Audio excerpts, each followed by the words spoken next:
Right, so I'm hitting record, and I definitely want to get cracking with this, ladies, because if you've been on a live training with me before, and some of you on this training were part of the Facebook Success Academy, one, I have a tendency to talk, and two, I definitely tend to over deliver. And I was speaking about this on a live yesterday, and that is because there's a couple of options that I can do here. You know, this training that I've put together, I have been doing this for the past 3 years. So that's not something that accumulates overnight. Now, I could just give you this process and you're going to get way more people saying yes to your products and opportunity. I could just give you the process, or I could try and impart my knowledge on you, which is what I want to do. I don't just want to give you the formula. I don't just want to give you the step-by-step process. I want you to be taught the way I was taught, and that is knowing why we do it in the way we do it, the reasons why we ask a certain question, and the strategies behind it. Because I believe when you know why you're doing something, it helps you become better as well, rather than just knowing the process. So, and I know that I tend to over deliver, so I definitely want to get into the training, because we're going to be covering quite a bit. And I also want to let you know before we get started that I need you to come with an open mind to tonight and to next week, okay? Because what I'm about to teach you might go completely against what you have been used to when you're trying to close someone, when you're having that sales conversation. Someone's asked you for more information and you're trying to close them, because this stuff was totally different when I got taught it. And some of the questions, I'm just going to mute everyone actually, just 1 second. Some of the questions that, when we got taught to ask these questions, I remember thinking, I can't ask that. I can't do that. But you've got to be able to try it on. You absolutely have got to be able to try this stuff on. And that is what I really want you to take away from tonight. It's not just to listen to what I am teaching you, but be prepared to put it into action, okay? Be prepared to try it on, because when I was taught these things by my mentor, and I remember thinking, I can't do that, I can't say that, but I tried it, and I tried it on, I gave it a go, and my sales conversions went through the roof, okay? So I want you to come with an open mind. I want you to be aware that at times throughout this presentation, you are probably going to feel overwhelmed, right? And if you're sitting there now going, it's because of the amount of information that I want to give you, and I want you to go away with my knowledge, okay? So if you do feel like that throughout this training at any point, don't worry, because I just want to make I think it would be abnormal if you didn't feel a little bit like that, because we're covering some real great stuff tonight, and that's what the recording's for. That's what taking notes is for. You're definitely going to want to watch this back again, okay? If at any time through the training you have questions, please just stop me and ask me, but we'll leave time for Q&A at the end as well. So is that okay, everybody? Yep, fine. Yeah. So if you want to, I won't take you off mute, because I do like to have a bit of interaction, but if at any time you've got a question, this might be my daughter. Yeah, it is coming through the door. If you've got a question at any time, just stop me and ask, or make a note of it, and we will go through it at the end. So I'm also going to turn my video off now, so you can just concentrate on the PowerPoint presentation. And you should all be seeing the powerful conversations that close on my website. Is my video turned off now? Yeah. Brilliant. I just want to make sure I am definitely recording. Yes. It says recording. Brilliant. Okay. So let's go over here. The intention of tonight's training is we're going to be looking over the beginning part of the process of when you have that very first conversation, okay? How that first conversation should go from the beginning right through to the end. So we're not going to be covering the actual close on today's call. That's going to be next week. So the close and objection handling, which is a really big part of this process as well, is all going to be covered on next week. However, the way I've set this training out, that doesn't mean that you can't close people either on this very first conversation, Okay, so you don't have to take people to a follow-up conversation. Do you know what I mean by that? Does that make sense with a follow-up call? Yeah. Yeah. So at the end of this process today, I'm giving you the option to either close the person on the very first call, and you'll start to know when that is appropriate with your prospect, or you can take them to a follow-up call, which is what I personally like to do, which is you send them to a link to your opportunity, or like an opportunity webinar, and then you schedule a follow-up call. Okay, so we're going to be covering the very first call on tonight's training. So let's get straight into it. So the intention of the first call, or a Zoom or a video chat, because everything that I'm about to teach you works no matter what the medium is. So if it's over the phone, Zoom, video chat, personal messenger, so you don't have to physically be speaking to someone to do this. You can also do this face to face, but you need to know what you're doing if you're doing this face to face. You can't kind of have a load of notes in front of you, but the medium works every single time, because we're talking about human psychology. And the intention of your very first call, when someone asks for more information, we want to set the right intention from the start. Okay, so I highly recommend that you position that first call as a consultation call. So when someone asks you for more information, reply with, yeah, it's great. Let's arrange a consultation call.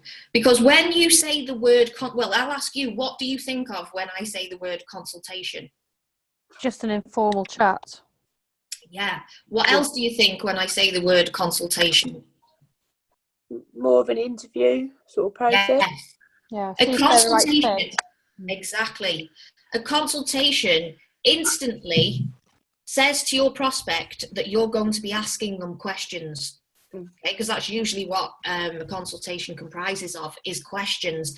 And that's what this is what all your calls are about, is asking them questions. But I think when you position it as a consultation call as well, in your prospect's mind, they think that instantly puts you as an expert, because you're not just saying, oh yeah, we're going to have a chat. It sounds like you have a process. So it makes your prospect think that you know what you're doing. And I'm not trying to say that you don't know what you're doing, but it makes them feel like there's a process that they're going to go through, because you have called it a consultation call. It lets them know you'll be asking questions. And in my opinion, it's way more professional, because before they even get onto the phone with you, or whatever way you're going to be doing this, you want to be letting them know that you're in charge. Okay?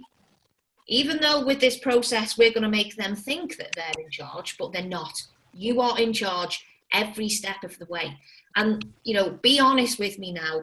How many calls have you done where your prospect's been in charge of that conversation and have steered the way that conversation has gone? How many of you feel like that's been how it is when you've spoke to people in the past, that your prospect has been in control? No, I haven't been in that position as yet. Was someone else about to speak then?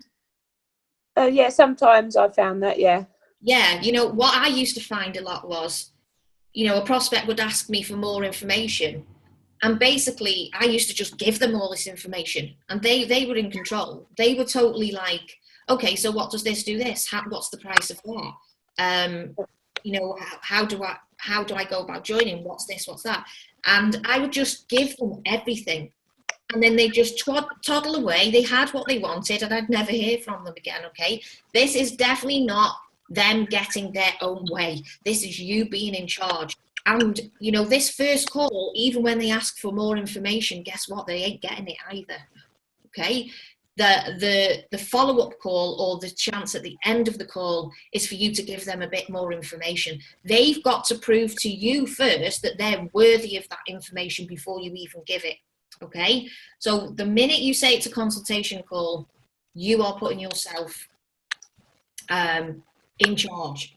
And they are happy for you to be in charge as well, by the way.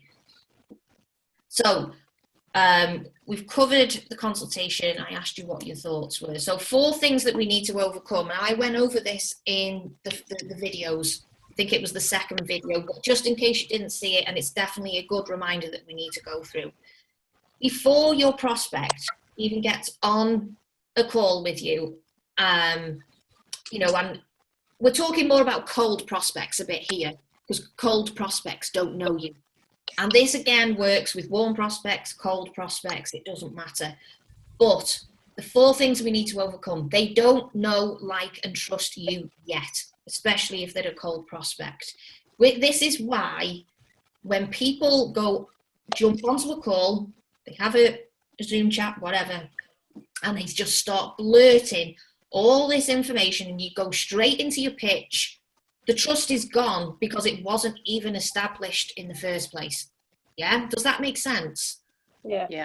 It's the same as when you spam your link, or when other people spam their link and it's just join my opportunity, blah, blah, blah. There was that person has not had a chance to get to know you. They've not had a chance to get to like you, and they've definitely not had a chance to get to trust you. So this is why when someone asks you for more information and you jump on that first call and you just give them what they asked for, which is, you know, you throw up all over them and you give them all the features and benefits, there's no trust. There's absolutely no trust. And it just pushes your prospect further away.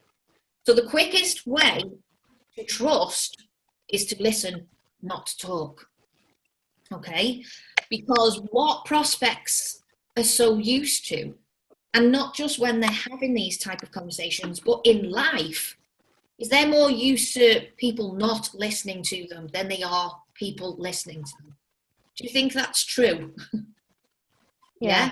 Yeah, definitely. And when you think now of when you've ever had a rant, or you've been in a mood and you've wanted to get something off your chest, when someone listens to you and they don't try and interrupt you, they don't try and tell you what they think you should do, when someone just listens, don't you feel more trustworthy of that person because they've listened to you?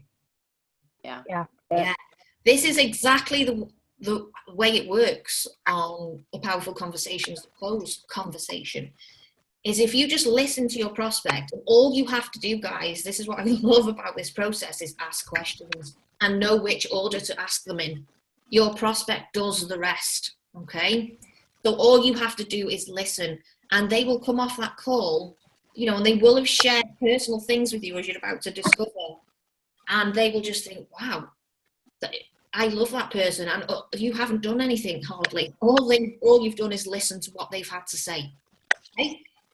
So the quickest way to trust is to listen, not to talk, because I want you to remember this rule. Prospects withhold information. That's making it say withhold, because they don't trust us yet. So they don't tell us information, or they lie. Okay? Because they don't trust you. You think when you go, like, I just recently bought a new car, and when I was going to the dealership and I had the sales guy in front of me, and you know, I didn't trust him at first either. It was, you know, he was just one of those typical sales guys, really. So I withheld information, and I wasn't going to show all my cards either. Is this making sense? Yeah. Yeah. Your prospects do the same with you all the time, okay?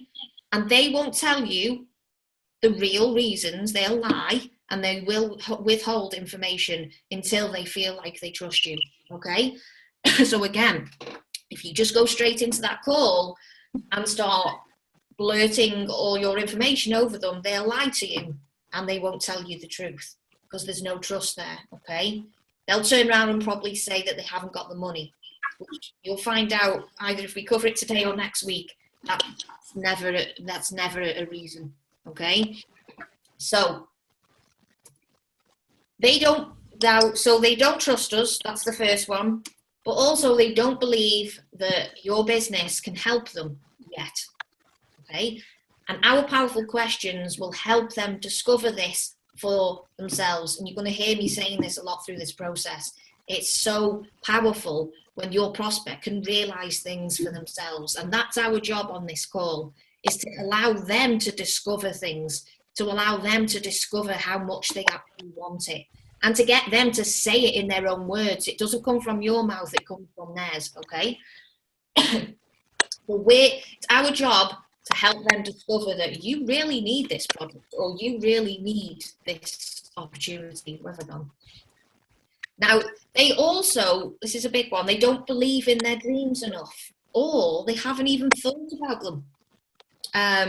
You know, you'd be amazed the amount of times when I'm on a consultation with a client and I say, like, so what's your 6 to 12 months goals? And they're like, because people don't really think that far ahead, or some people don't start thinking about goals because half the time they don't think it's achievable. So when you really get them to dream and to picture these things happening for themselves, they're going to want to join your opportunity more. They're going to want your product more, depending on what it is that, you know, you're going to be talking about. Because again, all these questions tonight as well can be adapted to anything, so product or opportunity. So again, we want to help them discover for themselves what their dreams are. They also don't believe in themselves enough. So they don't trust us. They don't believe our business can help them. They don't believe in their dreams enough, and they don't believe in themselves enough. You know, how many times do you think you've had a prospect not join because they think they can't do what you do, or they think they just can't do the business? Quite a few. I'd say that was the biggest one that I've come across. Yeah. If they can Absolutely. talk to you, but they don't believe in themselves. Exactly. This is probably the biggest one that I get all the time. And what it comes down to is a 4-letter word: fear. Yeah? It's scared of the unknown and afraid to do the thing that they really want to do.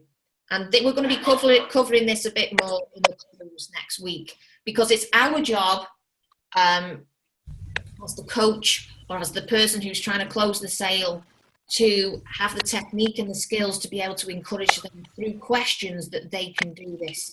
Okay, this is also where testimonials help as well, because testimonials, especially if you have a testimonial that is similar to the person, as in the reason they're telling you that they don't think they can do it, and then you turn around and say, I thought exactly the same and yet I have, that's powerful. Okay, so I just wanted a quick overview of those 4 reasons again, and if you're writing notes like crazy, don't worry, you know, we are going to be getting the recording to this. Is it all making sense so far?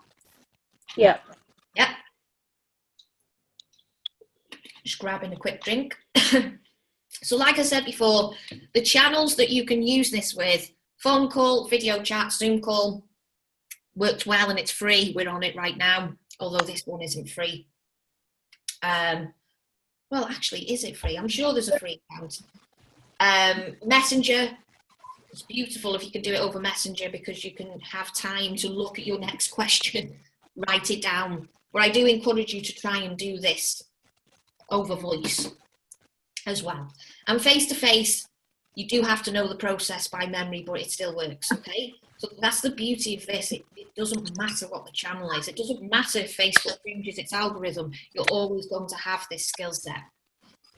So a quick overview of the structure. And I know this seems quite a lot, but when you have the questions in a moment, it's really not as maybe daunting as what it looks here. It's not as big as what it looks here. And I promise you, the more you put this into practice, it will just become second nature. You will want people asking you for information when you've got this process. So we do an intro welcome. You're always going to have a little bit of a welcome.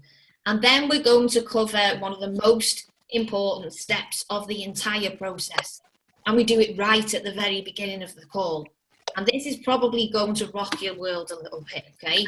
Because it's going to go against what you might feel you should be doing. It's called an upfront contract. This creates buyers from the very beginning, okay? And it also weeds out the time wasters.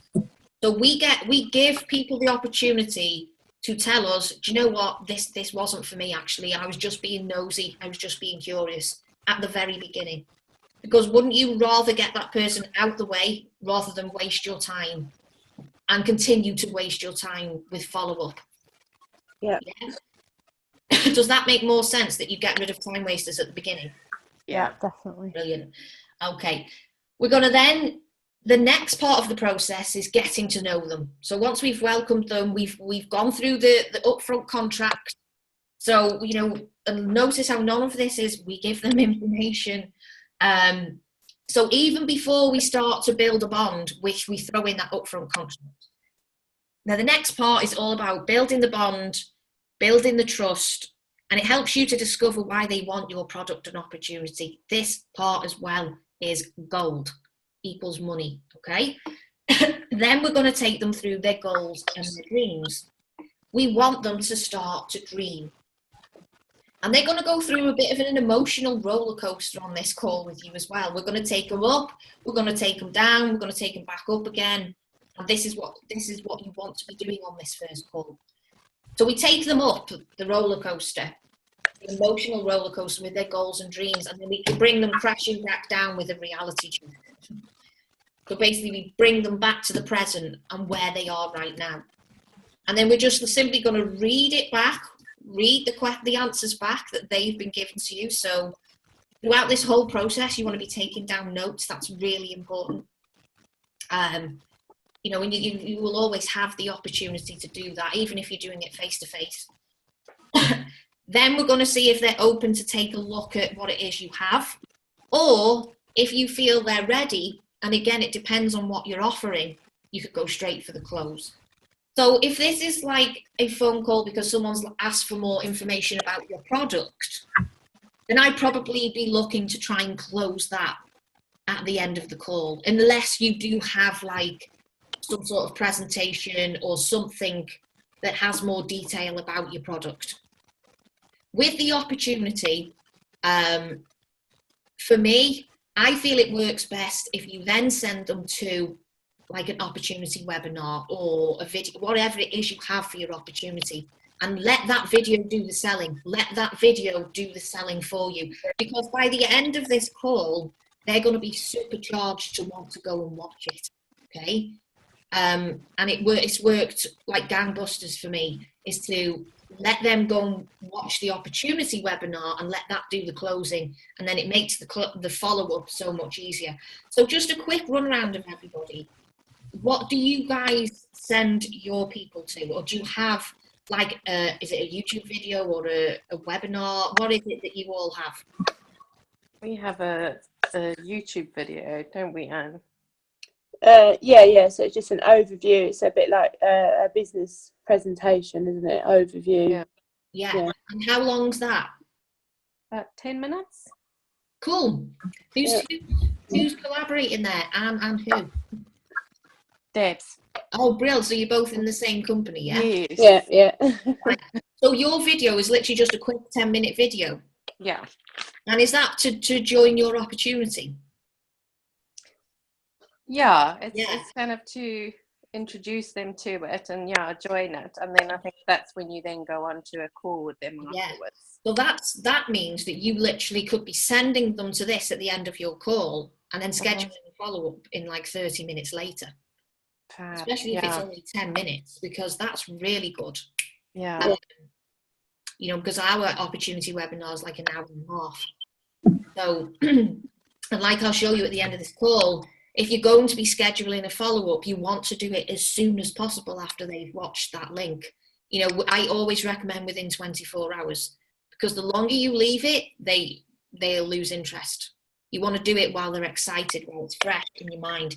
And do you feel that 10-minute video, when you watched it, does it get you excited? Does it make you want to join? Yeah, I think so. Yeah. So you feel comfortable sending people to that? Yeah. If anyone else has got any other examples you want to run by me, just let me know. But these companies tend to, we all have some sort of YouTube video or opportunity webinar. You just want to make sure in those videos it isn't giving them a generic link to go and join, where then they end up on the company's website. Yeah? Yeah. So that's the structure. Like I just said, we're taking them on an emotional roller coaster because we want to allow them to dream. We want them to discover that they want this, and then we're going to bring them back to reality. And what do you think bringing them back to reality helps your prospect discover? Want it more. What was that, sorry? So that they want it more. They've suddenly been reminded of their dreams. Now they actually want it. Yes, exactly. And whoever's has got a bit of background noise there, if you can just mute yourself, that'd be great. But Debbie, it was Debbie, wasn't it? Yeah. Spot on. When you start to get them to dream, you know, and I had a lady today, what was she saying? She wants to be able to travel with her children. It's really important that while her children are still at a certain age, she wants to be able to travel more with her children. So I dig really deep into the dreams. I don't just get them to tell me travel. I want to know where they want to travel to. I want to know why it's so important to them. Yeah. And then when you bring them back to reality and make them realize, well, what you're currently doing at the moment isn't going to allow you to do that. Exactly what Debbie just said there. It makes them realize that they need to change and they need to do something, because they instantly can see, I want this, but my current life and situation, that whatever I'm doing at the moment is not going to allow that to happen. Does that make sense, guys? Yeah, definitely. Yeah. Yeah. So this is why we take them on this emotional roller coaster, but then we bring them right back to reality, because we want them to then realize, wow, I need to change. I need to do something different. Maybe I do need to pay more attention to this opportunity. Yeah. Even let's take a product, for example, a skincare product. Let's say someone's got really bad acne. I'm just off the top of my head here. And they realize that, well, what they're doing at the moment, their skin is not getting any better. You know, when you start to get them to imagine what it would be like when they have the skin that they want, and of course they're telling us the reasons, and then we bring them back to reality and make them realize, well, what you're using at the moment, what you're doing at the moment isn't giving you the desired effect. It then makes them think, yeah, maybe I do need to use something else. Maybe I do need to do something different to what I'm doing at the moment. Same with weight loss, same with anything. Okay. And in fact, just whilst I'm talking about this subject, can you just all roughly tell me the niche you're in, or type it into the chat box? So whether it's skincare, health and wellness, whatever it is, if you could let me know, that would be really cool. Yeah, sort of health and wellness and skincare. Yeah. And skincare. Yeah. Health and wellness, and but predominantly skincare for me as well. Right. Okay. Anyone else? Yeah, I'm the same. Health and wellness, skincare. Yeah, anti-aging. Yeah. Anti-aging. Yeah. That was my background as well, anti-aging, skincare. So cool. So I can just keep to those examples then. Now, this slide is money. Okay. Emotions and pain. Our questions that we're going to be asking are designed to get your prospect into an emotional state. That doesn't mean that they're crying in front of you, and I've had that happen to me, by the way, on many occasions. It's not the worst thing in the world, because emotions buy. Yeah. Okay? But our questions aren't designed to get them really upset. That's what I'm trying to say. I know sometimes it does happen. But when you are in an emotional state, people buy. People don't buy when they're in a logical state. Meaning, how much is it? What do I have to do to join? That stuff does not make people move. When you get people in an emotional state, like that woman today, I want to be able to travel with my children. And I asked her, when do you want to be able to do that by? And she said, this time next year. And I was like, why this time next year? And this was the emotional question. And she then said, because my children are getting older and they're not going to want to travel with me. As you know, as children get older, they don't want to spend as much time with their parents. That is the money question. Yeah. That made her realize, I need to do something different, because if I want that, which really means a lot to me, then what I'm currently doing at the moment is not going to allow me to do that. So maybe I need to do something different. Does that make sense? Yeah. Yeah. How much better is that than me spieling a ton of information about our products and an opportunity, which is just going to make her switch off?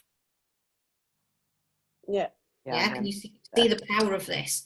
because emotions buy. When people are in an emotional state, they buy. If we can't get to people's pain points with our questions, we ain't going to make the sale. Or it's definitely going to be less likely that we'll make the sale. And I want you to think of this in everything that you do. So if you're marketing online, you're doing Facebook lives online, you're doing posts online, you want to be trying to find out what people's pain points are and kind of agitating that a little bit in a nice way, because that's what makes people move, is finding out their pain. And that, not physical pain, but like the woman's example that I just gave you. She wants to be able to travel with her children before they get to a certain age where they're not going to want to. Okay? And that was really important to her. She was telling me, not me telling her, she told me what was important to her. Okay? Rules to remember. Unlike me at the minute, your prospect is doing most of the talking, not you. Hands up and tell me, when you've had conversations with prospects before, how many of you have done most of the talking? Yeah. Yeah. Yeah. This used to be me. Okay. And when I found this out, I was like, oh my God, I talk way too much. And if you're used to talking, this habit is not going to go overnight either. Okay. You're not all of a sudden just going to be able to do this. So you are going to have to remind yourself to shut up at times in the nicest way possible.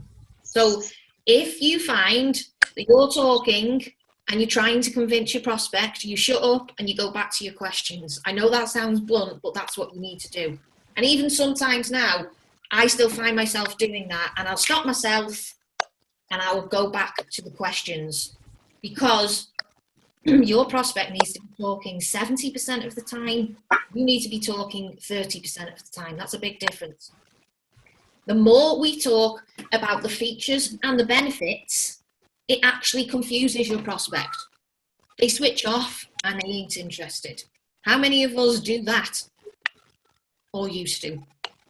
Yeah. Yep. Again, that was me. I've said it before, it was like I used to vomit on people. I just gave them that much information about the products or opportunity. I think I used to scare them away. So this is exactly the same. And I gave, I think, the phone example on a live recently, where it was a true story about someone going to buy, I think it was a mobile phone, and they had there was two different sales reps. The first sales rep just started giving all this information about the mobile phone to the prospect. It does this, it does that, it's got this camera, it's got this many pixels, blah, blah, blah, blah, blah. And then there was another sales guy who was the new sales guy, who knew nothing about the mobile phones in the store. And all he did was kept asking the client, the prospect, what they wanted in the mobile phone. And it was the new guy that was making more of the sales, not the expert. The same goes for when you're talking to your prospect. The more we talk about features and benefits, it confuses the prospect and they don't buy. Always remember, the person doing the talking is buying. And even if you just remember just some of these little rules that I tell you, just some, you will close more sales. So even if you just had a little post-it note in front of your computer or your phone, or however you tend to do, you know, these video chats or 3-way calls, whatever it is you're doing, if you just had a post-it note that said the person doing the talking is buying, or the 70%, 30%, you'll close more sales, because just a little tip like that will massively change your game, will massively change your conversions when you allow them to talk more, okay? Or if you had a post-it note that said, if we can't get to their pain, it equals no sale. Get to their emotions. Yep. Again, if you find yourself trying to convince someone, we never, ever convince. It is not our job to convince someone. They have to convince themselves. People buy for their reasons, not yours. Who saw my live when I did a training about that? Yeah. Yeah. Yeah. That's so important, because I used to fill the gaps for my prospects, because I am really knowledgeable about the thing that I sell. You know, I know it pretty much inside out. It's very easy for me to just start saying, oh yeah, and this would be amazing, and blah, blah, blah, blah. It doesn't matter what I think. It matters what they think, yeah? And people buy for their reasons, not yours. You might think you've got the most amazing opportunity and product in the world, but it doesn't matter if you don't find out what your prospects' reasons are. And that's one of the very first questions that we ask them, and it's gold dust, okay? Because we want them to discover for themselves through your questions. And this is also another big money point here. When your prospect hears themselves saying the reason why they want to join, that equals money, okay? So not even like you saying it, repeating it back to them, getting them to say it and hearing themselves say it. Like when the lady said to me today, when I said, why by next year? And she said, because my children are getting older and soon they're just going to be at a point where they don't want to come on holiday with me. She said those words, not me. And when she heard herself saying those words, it hit an emotional chord. Is this making sense? Yeah. Yeah. Anyone overwhelmed yet? Be honest. Taking notes? Yes. Good. Just going to grab another drink. Are you getting value so far? Yeah. Good. It's really important that you keep letting me know that, okay? Yeah, definitely. So yeah, we really want them to hear themselves saying why they want to buy your product and why they want to join your opportunity. Caroline's saying, I'm Scentsy Home and Fragrances. Excellent, thank you. So we have got a bit of a diverse group there. So, okay. So the very first part of the conversation, we're going to get into it now. Been over the things that we need to remember. This is the upfront contract. Like I said before, this is one of the most important steps of the whole process, okay? And just to get like a quick overview of what an upfront contract is really, it lets you set the tone. It totally and utterly puts you in charge of the conversation, but it makes your prospect think that they're in charge. Oh, it's someone's phone. It's really clever. Okay. You basically, you give them a welcome, and then this is optional, but it depends if you have time. For me, when I'm doing my calls, I only get about 15 to 20 minutes per prospect. Okay. So I have to let them know. It's the first thing I let them know before we even get into a conversation. Okay. So we've got about 15 minutes together today. So that's letting them know that, you know, we can't ramble on. We've got about 15 minutes. So it's optional. You can do this, and it works really well. And from the get-go, you're in charge of this conversation. And your prospect also thinks it's amazing because they actually want someone to be in charge of a conversation. You know, it makes you look way more professional and it positions you as an expert. And then in the upfront contract, and I'm going to give you my example in a moment for you to, feel free to screenshot any of this if you don't want to wait for the recording. We're then going to talk about the agenda. So you're briefly just going to tell them what's going to happen on the call. And I bet none of you have ever done this before. You just kind of go into giving them more information and letting them ask you questions. You're actually going to tell them how the call's going to go and what's going to happen. That is game changing, okay? Then we're actually going to give them permission to say no and permission to say yes. And I'm going to tell you more about getting comfortable with a no at the end of the call. We actually want people to, we obviously want people to say yes, okay? Yes is the number one thing that we want. But second to that, and when I was taught this, I remember it blowing my mind, but I thought, you know, I went with it. We actually want people to say no. What we don't want is people wasting our time and telling us they'll think about it. Because a no is actually a positive outcome. It means you can move on from that prospect and not allow them to waste your time. Okay? when someone tells you they'll think about it, this is just, you're in no man's land. So we're going to actually, and this is what will go against the grain with you, at the very beginning of the call, we're going to give them permission to tell us that this isn't for them. And I bet all of you are thinking, why on earth would I ever want to say that? Well, I'll tell you why in a moment. And then we're going to give them permission to say yes.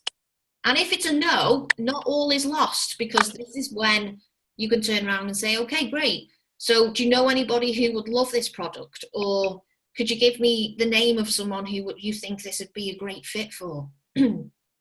Whenever you get a no, you should always be asking for a referral. Okay? So after we've welcomed someone, we're then going to go into this. And I'm now giving you my $1 million upfront contract. When I introduced this, I started making way more sales. Because from the very beginning of the call, I set the agenda and I let people know what was going on. And I'm gonna say this to you, and then I'm gonna break it down so you understand each section, okay? And throughout this process as well, you don't have to copy my things word for word. If you want to, I'm completely fine with that, by the way. But you will want to tailor this so it sounds like you. Yeah, when my mentor gave us the questions, he said, you know, you want to put it in your own words, and you will find something that feels comfortable for you. Just keep the structure. So this was my version of that. So I welcome them to the call. So I say, hey, welcome to the call. Just to let you know, usually these consultations take about 15 minutes.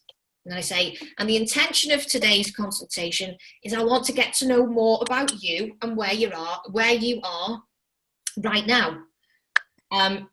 It's really important before we move any further forward that we see if this is a right fit for you, as our opportunity and product isn't for everyone. And I really want you to be sure, and more importantly, that you're sure that this is actually a right fit for you. Are you okay with me asking you some questions? Then they say yes. Great. Okay, so typically how this call goes is I'll ask you several questions to help you to see if this is a right fit for you. And then at the end of the call, if it makes sense, we can look at you joining us if it's a right fit, or I can send you some more information. How does that sound? Okay, so before I break it down, be honest, what was your initial thoughts about that? Just managing their expectations. It's nice and clear what's going to be involved in the consultation, but also you're mentioning the joining us at the end as well. So in their mind, they're thinking about the joining side of it. Brilliant, Nia. Well done. Anybody else?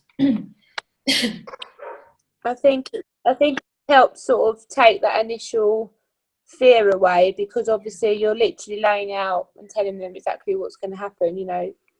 So it makes people feel more at ease. Perfect. And that was brilliant, because like you've just said there, this instantly raises people's trust, because you're not saying, oh, by the way, I'm going to pitch the hell out of you on this call. Yeah. You like Nia said, you're setting expectations, you're telling them exactly what's going to happen, so instantly their barriers are coming down a little bit, and they're thinking, wow, this person knows what they're doing. This is a professional I'm talking to. Yeah, there's lots of things that goes on inside the prospect's mind, and you just covered some great ones there, so I'm going to dissect it now. Caroline's saying, I've never thought of doing that before. You wouldn't have. And when I got showed this, I was like, upfront contract? Really? What the heck? And like I said, when I started introducing it, it worked like gangbusters. And I'll break it down now and tell you why. So we spoke about the time, because if you've got someone that likes to ramble, and I get a lot of them, saying this at the very beginning of the call, helps to make them realize if you want the most of my time, you can't speak too much. We need to stick to the agenda. Then saying the intention of today's consultation is I want to get to know more about you and where you're at right now. This lets them know that you're going to be asking them questions about where they're at right now. Now, this next bit is the money bit. Okay, this is the money part of the upfront contract. And when I say the money part, I mean it gets you the sale. That's someone's phone. So it's really important before we move any further forward that we see if this is a right fit for you, as our opportunity or product isn't for everyone. What's your thoughts on that line? Share with me. I'm sorry, I was just having a little think. I was having another read. If I was to say to you, okay, so it's really important before we move any further forward that we actually see if this is a right fit for you. You're not putting pressure on them in that line. They've got to get out, haven't they? If it's not for them, they'll feel comfortable saying to you, it's not a fit for me, Emma. Exactly. Yeah. But also, I go one step further as well. I need to add it into here. And I say, we need to see if you qualify for this. And then I say, because it isn't for everybody. Yeah. When I was first told that, I thought, I can't say that. Why on earth? Yeah, Caroline's just said there, sounds a bit negative. But it gives them an option and will start to trust us. But you know what else this does? It's called a takeaway. Okay? It's called the takeaway. When you say, we need to see if this is a right fit for you and if you actually qualify for our training, as it isn't for everyone. When you take something away from someone, they want it. Yeah? Yeah. Think of like dating and a relationship. If you ever had the boy or the girl that didn't want you, you wanted them more. Am I right? Am I wrong?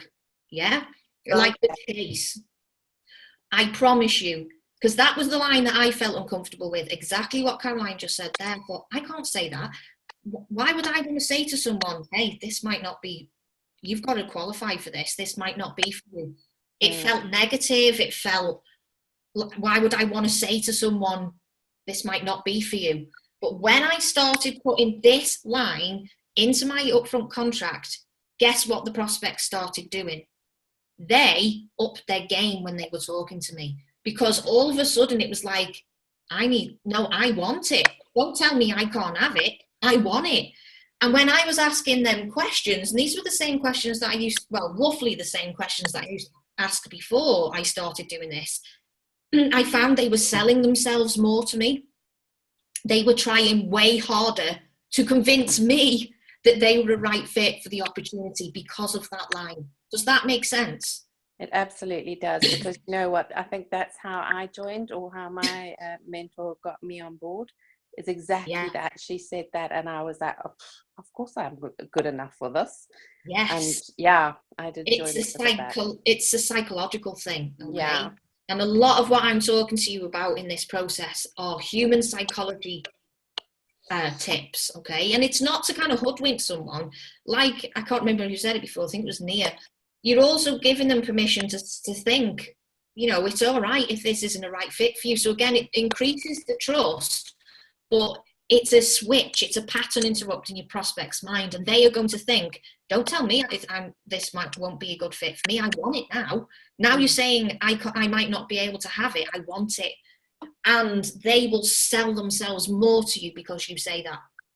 So you literally just say, it's really important on today's call that, we work out if this is a right fit for you. I want to really make sure that it's a right fit for you, because it's not for everybody. Yeah, so you don't have to be quite as negative as what I am, but it works, okay? It absolutely works. And then I say, are you okay with me asking you some questions? Now, why do you think we throw that in there? And obviously no one ever says no. They always say yes. Any ideas? To give them the option again? I don't know. Yeah. Just make 100% sure that they want to do this. Yeah, yes. You're giving them the chance to say, actually, do you know what? I just wanted to know some more information. Or you might have just got a time waster who was being a bit nosy. I'd rather know that now than when you've spent 20 minutes with them, you've sent them to the opportunity, you're messaging them and they've disappeared. Yeah. But what this is also doing is it's called a buy-in. Okay. That yes is really important. because it's your first buy-in from your prospect. It's the first time they're going to say yes to you.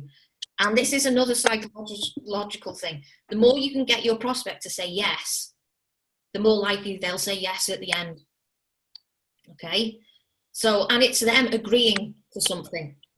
And again, it builds the trust, because instead of you just going in and asking a question, you're actually asking them, you know, is it okay for me to ask you some questions? Yeah, sure. Yeah. Great. So then I go on, okay, so typically how this call goes is, so again, you're setting the agenda, but they feel totally at ease and they feel in control because you're telling them what's happening, but you're in the driving seat. Okay.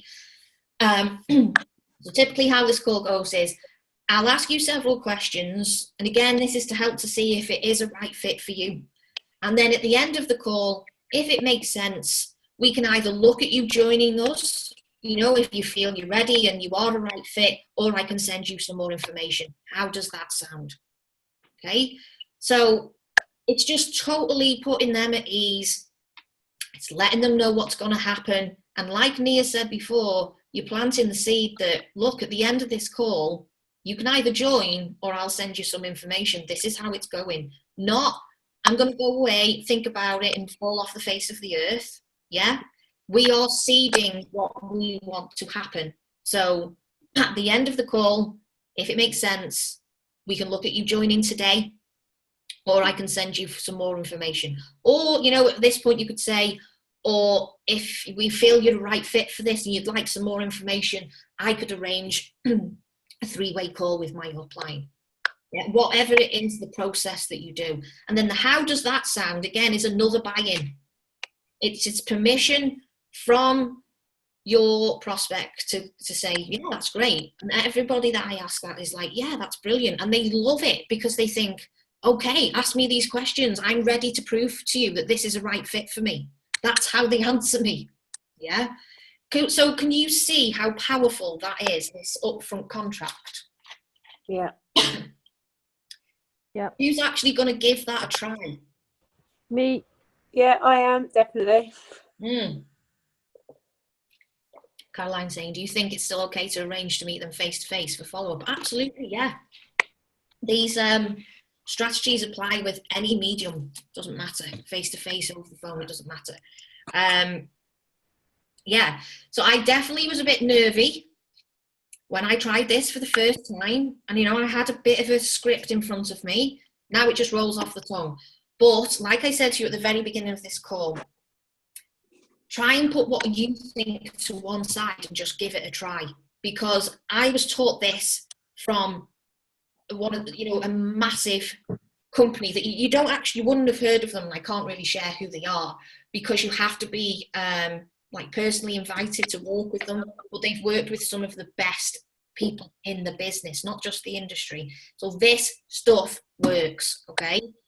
And I've been doing it for a long time, and trust me, it works. So just try it on, just give it a try. And it's not going to work perfect first time, but I promise you, you start putting this in, you start taking it away from someone at the very beginning, and it changes the entire conversation.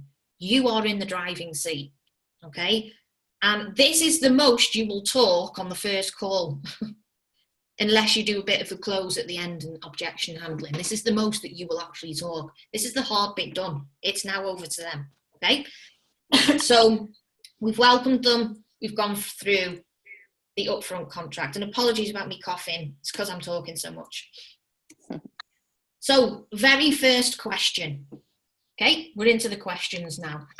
And again, you don't have to ask these word for word. These are totally up for change or a little bit of a tweak here and there, and you can make them your own, but keep to the structure.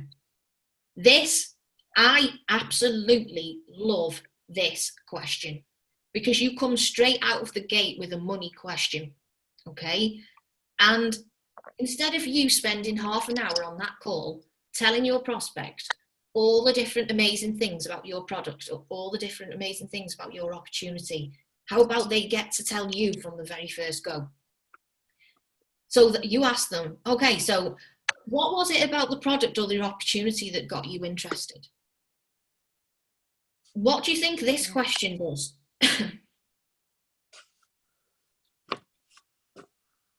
gets people to think. Yeah, it gets people to think about what they want. Yeah, you don't have to be Inspector Clouseau. You know, why talk about,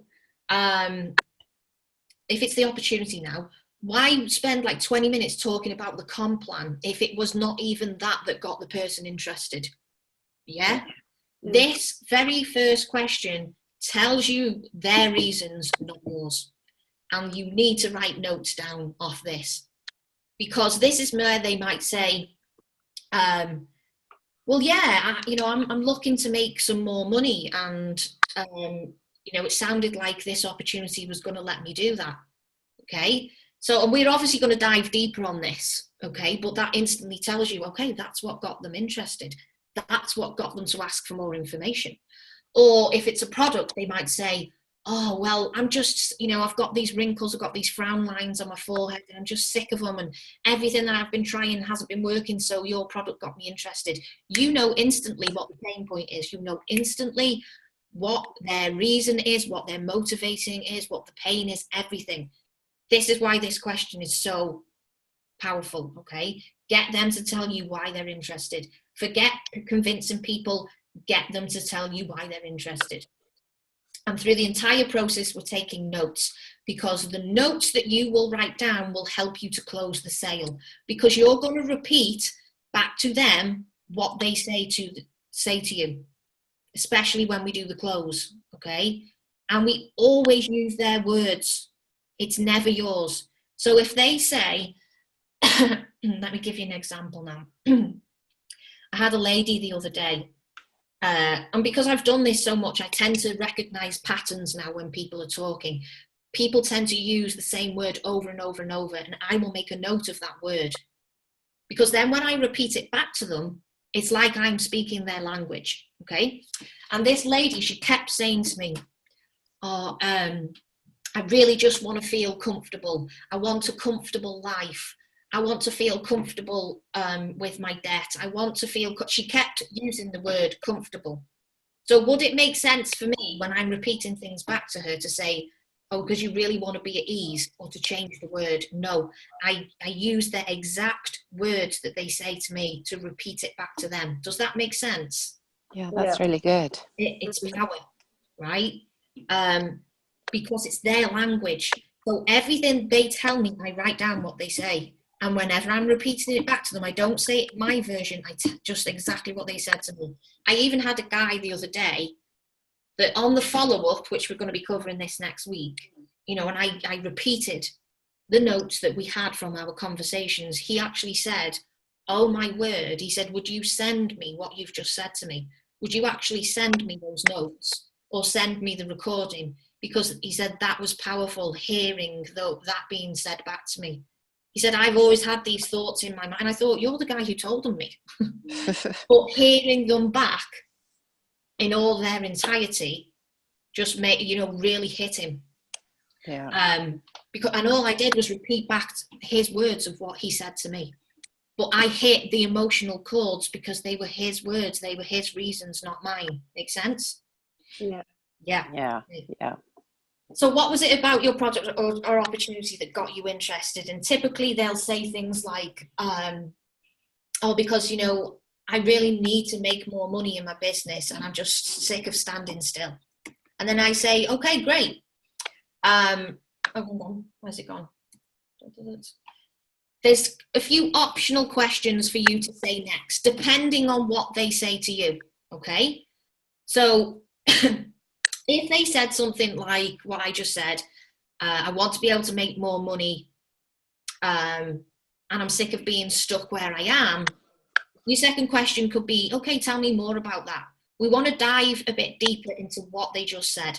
If it's skincare and you're talking about the product, and you just asked them the question and they said, oh, because I'm really sick of my frown lines and everything that I'm using at the moment just isn't working. And I really want to improve, or I just want to improve my skin.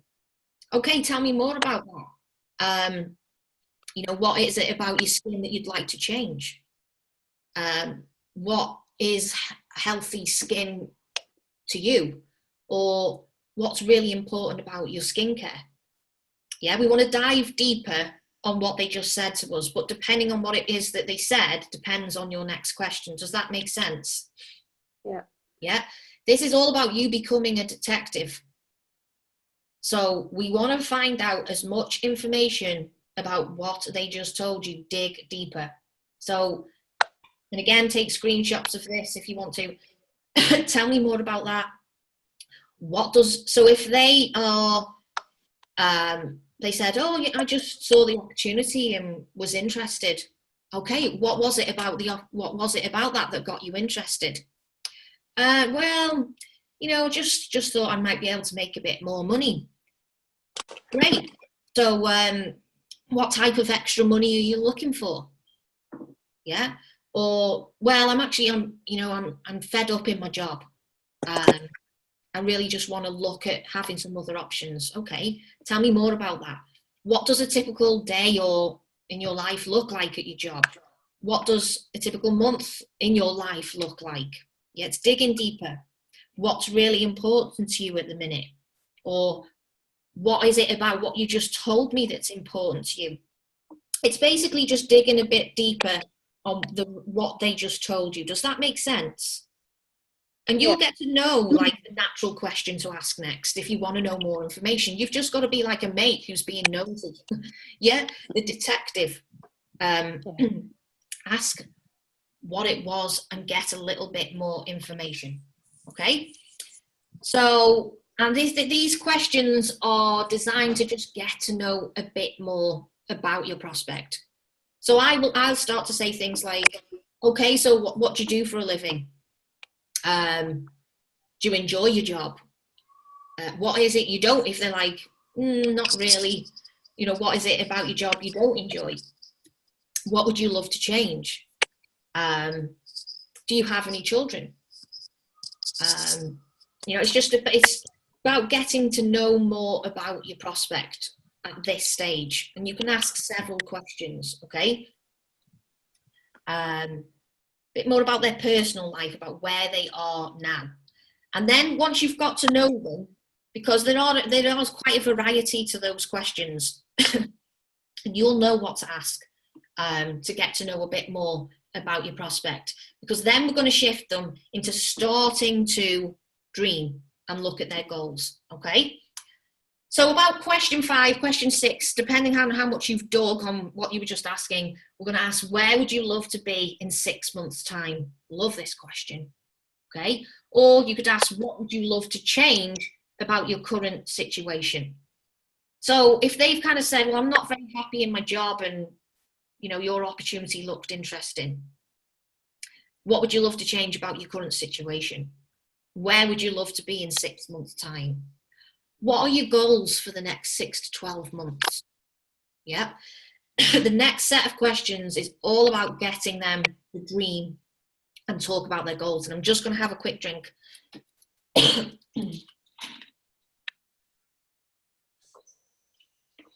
Okay.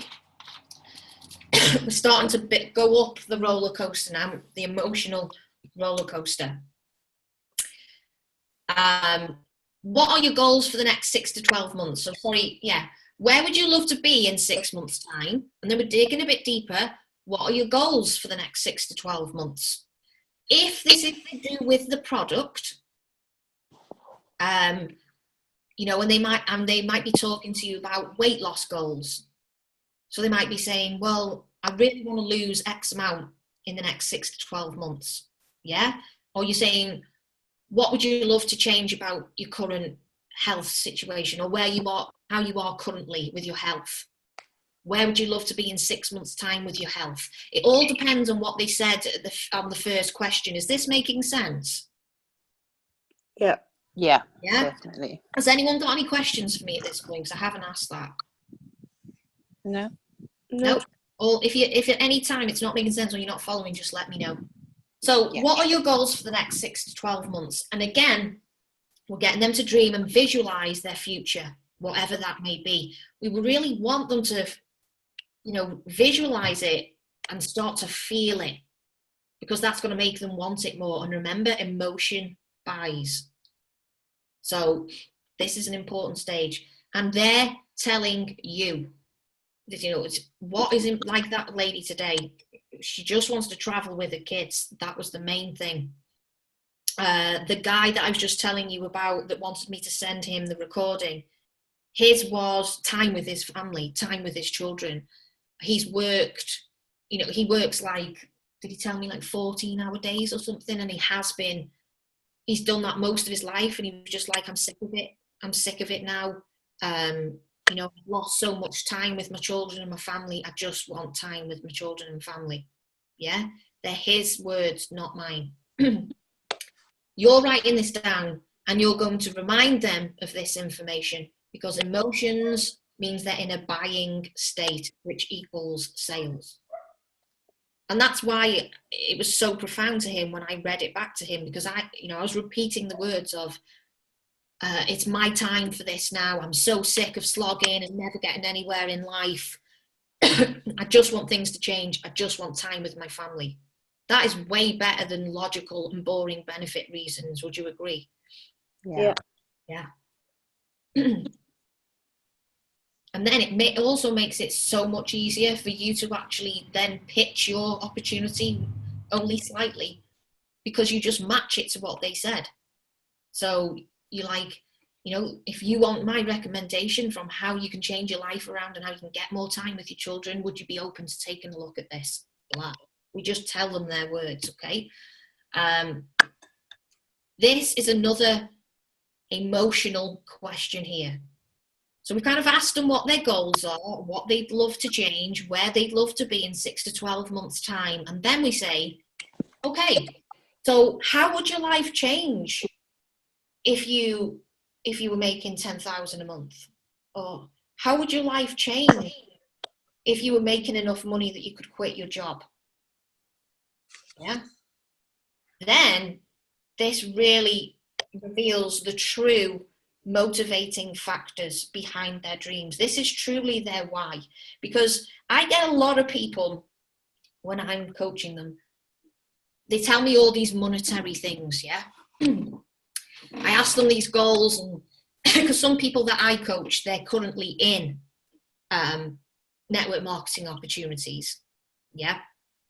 And you can totally use this with people that are in network marketing opportunities as well, to see if they'd be open to moving over to yours. Or for those of you that are Elite Marketing Pro affiliates, that you could then introduce Elite Marketing Pro if you felt it was a right fit. Yeah. So if you felt these people were totally happy where they are in their network marketing business, but you feel like EMP would massively benefit them, you can totally use these questions as well. But I get a lot of people that say to me, I want a rank advance because when you get to this certain level, you get to win a Mercedes. Or I want financial freedom. And I'm like, everybody says that. I say, what does financial freedom look like to you? Or I want to make 5,000 a month. I'm like, great. What is it about 5,000 a month that would make a difference for you? Okay. People just look at the monetary stuff. But when you ask this question, you get to the real reasons, okay? Because it's never really about the money either. It's not about the money or the cars. It's about what you get as a result of that, okay? So if it's a weight loss one, how would your life change if you lost that 10 pounds or you lost that 2 stone? How would you feel if you lost that 2 stone? This is emotions.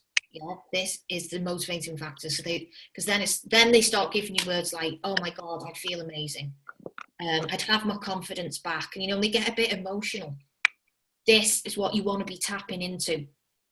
Yeah. Or I say, okay, so let's say you start making 10,000 a month. How would your life change if you achieved that? And they're like, oh, because they've never really thought about this before. They're just thinking about 10K a month. But they've never stopped to think, okay, what would I actually do with myself if I was making 10,000 a month? What would I do with myself if, you know, if I had enough money to go on holiday every year? Where would I go? Yeah.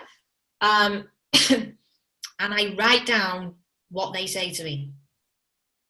What was I just going to say? So and you find out that their real motivating factors, it's just way beyond monetary value. A lot of people turn around and say to me as well, because I would feel like I've accomplished something, or I would feel like I finally achieved my potential, or do you know what, I just need a purpose.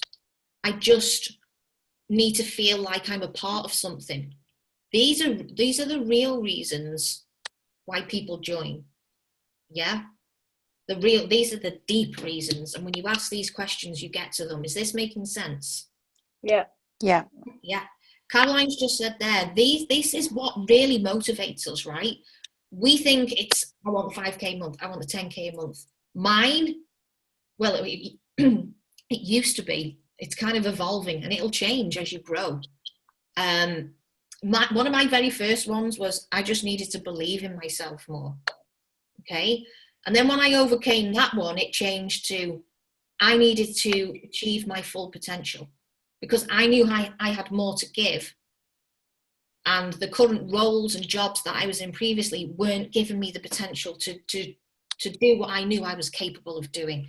And Caroline's just said there, for me, it's achieving the target I set myself. Exactly.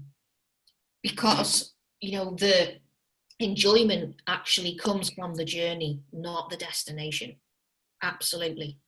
From actually progress and just learning and doing exactly what you guys are doing now, investing in yourself, and improving. Okay, I just need to add Margia in. She did say she was going to be a little bit later. Okay, so this question reveals the real motivating factors. And hi Margia, if you can hear me, appreciate you being here. I'm definitely going to be recording this, so you can grab the recording. Did this make sense, this question, what I was just saying to you? Yeah, for sure. Can you feel the power behind this question? Yeah. Yeah. Has it made you think why you joined your opportunity? Absolute. Yeah. Well, this state that you're in now, this story that you've got in your head, this reason why you joined, this is what you want to be talking about. This is the type of story that you want to be sharing. Like what I just said there. I joined my opportunity because I wanted to fire my boss, but more than that, you know, and I wanted to be in control of my financial future, and I wanted to be my own boss, but underneath all those layers, it's because I knew I had more potential and I needed to achieve that potential. I needed to fulfill that potential. Because when you say that, you will strike a chord with so many other people, and you will attract people who think like that as well. Okay, so we ask, how would your life change if you achieved this? You make notes of their answer, because this is, you want to repeat this back to them. Okay, let me just go back over here. Okay, love this question. So they've just told you their goals of, I want to make 10,000 a month by November. How would your life change if you achieved this? Well, I would have replaced my income, and I can finally stay home with the children and not go to a job that I hate. Yeah, and I get answers like this. So then I say, and how committed are you to making this happen? See how they're qualifying themselves at every single question to you, and not once have we given them more information, which is what they actually asked for. Yeah. But don't think at any point that they're going to be thinking, just give me more information. They will be loving this process because they are being heard with real personal things about them and their life that makes a big difference. No, they might not have even spoke about these things before with other people. Okay. So you say, and how committed are you to making this happen? And again, they're like selling themselves to you. So I always get like, oh, I'm super committed, and I definitely want to do this. And you've just took them through the dreams question, so you've made them realize how much more they actually want this as well. Yeah, and get some commitment from your prospects. We don't want tire kickers. Yeah, we do not want tire kickers. We don't want time wasters. Hopefully the time wasters will have said at the very beginning, do you know what? I don't think this is for me, actually. I don't want to waste your time. but we're qualifying the prospect at every point here. So, and the answer to this is usually a good indicator as to how well motivated your prospect is and how badly they want it. The answer to this question helps you also to remind them that they can do it when it comes to the close. Yeah. So remember at the very beginning, we said that one of the reasons why people won't join is because they don't believe in themselves enough yet. Do you remember that? Yeah. When you write down the answer to this question in their words and they've said, oh, I'm so committed, I need to make this change, blah, blah, blah. When you come to the close, if they have a bit of cold feet, you just repeat their words back to them and you remind them, you can do this because you said this to me. Yeah, remember when you said that you're totally committed, you can do this. Yep. Okay. And also, if you get a bit of a wishy-washy answer, that could also be an indication that this person might not be a great fit for the team. Might not be a great fit for you because they're kind of already saying to you that, not really that fussed. So you don't want to be investing a lot of time into someone who's not committed to their dreams. Make sense? Makes sense. Definitely. Good, excellent. So remember, every single stage, notes, notes, notes. Now, they are on an emotional high at this point, yeah? We've just got them to dream. We've got them to share their goals with us, what they want in the next 6 to 12 months. We've even got them to tell us how much they want it, how committed they are to it, and now we're going to bring them crashing back down with a reality check. It seems harsh, but it's an important step of the process because we need them to realise that, well, what you're currently doing at the moment isn't going to achieve what you just shared with me. You need to make a change. And this is the transition into they realise, wow, I need this more than I realised I do. Yeah, I need that product more than I realise I do because look at the goals I've just laid out there. Yeah. So they're on an emotional high and we're about to bring them crashing back down with a reality check. And it's not, it might sound harsh, but it's not. It's just the truth. We need them to see. And this is our job. Yeah. It's our job. If you have a product and an opportunity that you believe in, it is it's your role to share that with people. If it generally makes a difference for people, it is your purpose, your job to share that with people so it makes a difference. So we need them to realize that what they're doing at the moment isn't working or that they need to make a change because your product can genuinely help them or opportunity. Yeah. Just bear with me 1 second because I think I can see my other half lounging about and I could just do with a hot lemon because I keep coughing. Just bear with me 1 second. Jay, can you make me a lemon? Easy button. Right, Yes. Question 9. Are we all okay so far? Do we have any questions? No, all good. No, okay. Okay, reality check time. That's fine. Bro. What do you feel is your biggest challenge when you're trying to achieve X? Okay. Now we're really getting to the pain point. So if we're talking about weight loss and, you know, this whole conversation has been that someone's asked for more information about your weight loss product. What's your biggest challenge when you're trying to lose weight? Or what's your biggest challenge when you're trying to become more healthy? Or whatever it is they've just been telling you about. What's your biggest challenge? What's your biggest challenge in your current job? What is it about your current job that you just really don't like? What is it about your current job that you want to change? What is it about your current lifestyle that you want to change? What's the biggest challenge you face with your current lifestyle, your current finances? There's a lot of variations to this question, but basically we want to find out what's challenging them, what's not working, okay? We want to get to the pain. If you can't get them emotionally connected to the pain, we ain't making the sale. So question 10, this is a really powerful one to use. So on a scale of 1 to 10, how happy and satisfied are you with bump? So if we were talking about the skincare, we'd say on a scale of 1 to 10, how happy and satisfied are you with how your skin is at the minute? How happy and satisfied are you with your current health or weight goals? How happy and satisfied are you with your current finances? How happy and satisfied are you with your job? Can you see how this just works with whatever it is, JJ, that they've been sharing with you? Yep. Yeah. Cool. Don't go quiet on me now. Yeah, because what this leads into is a great follow-up question. So if they say, I'm a 2, you simply say, tell me more about that. We're digging deeper into the pain. So if we've asked, on a scale of 1 to 10, how happy and satisfied are you with your current weight loss goals? Oh, I'm a 1. Tell me more about that. What was your reason for giving it a 1? Well, because, I've been like this for so long, and I just, I need to make a change. I'm fed up. We're getting to the pain, okay? And we're agitating it a little bit, because this is what will make them move. We need to get them to realize that what you're doing at the moment just isn't working. Maybe you need help.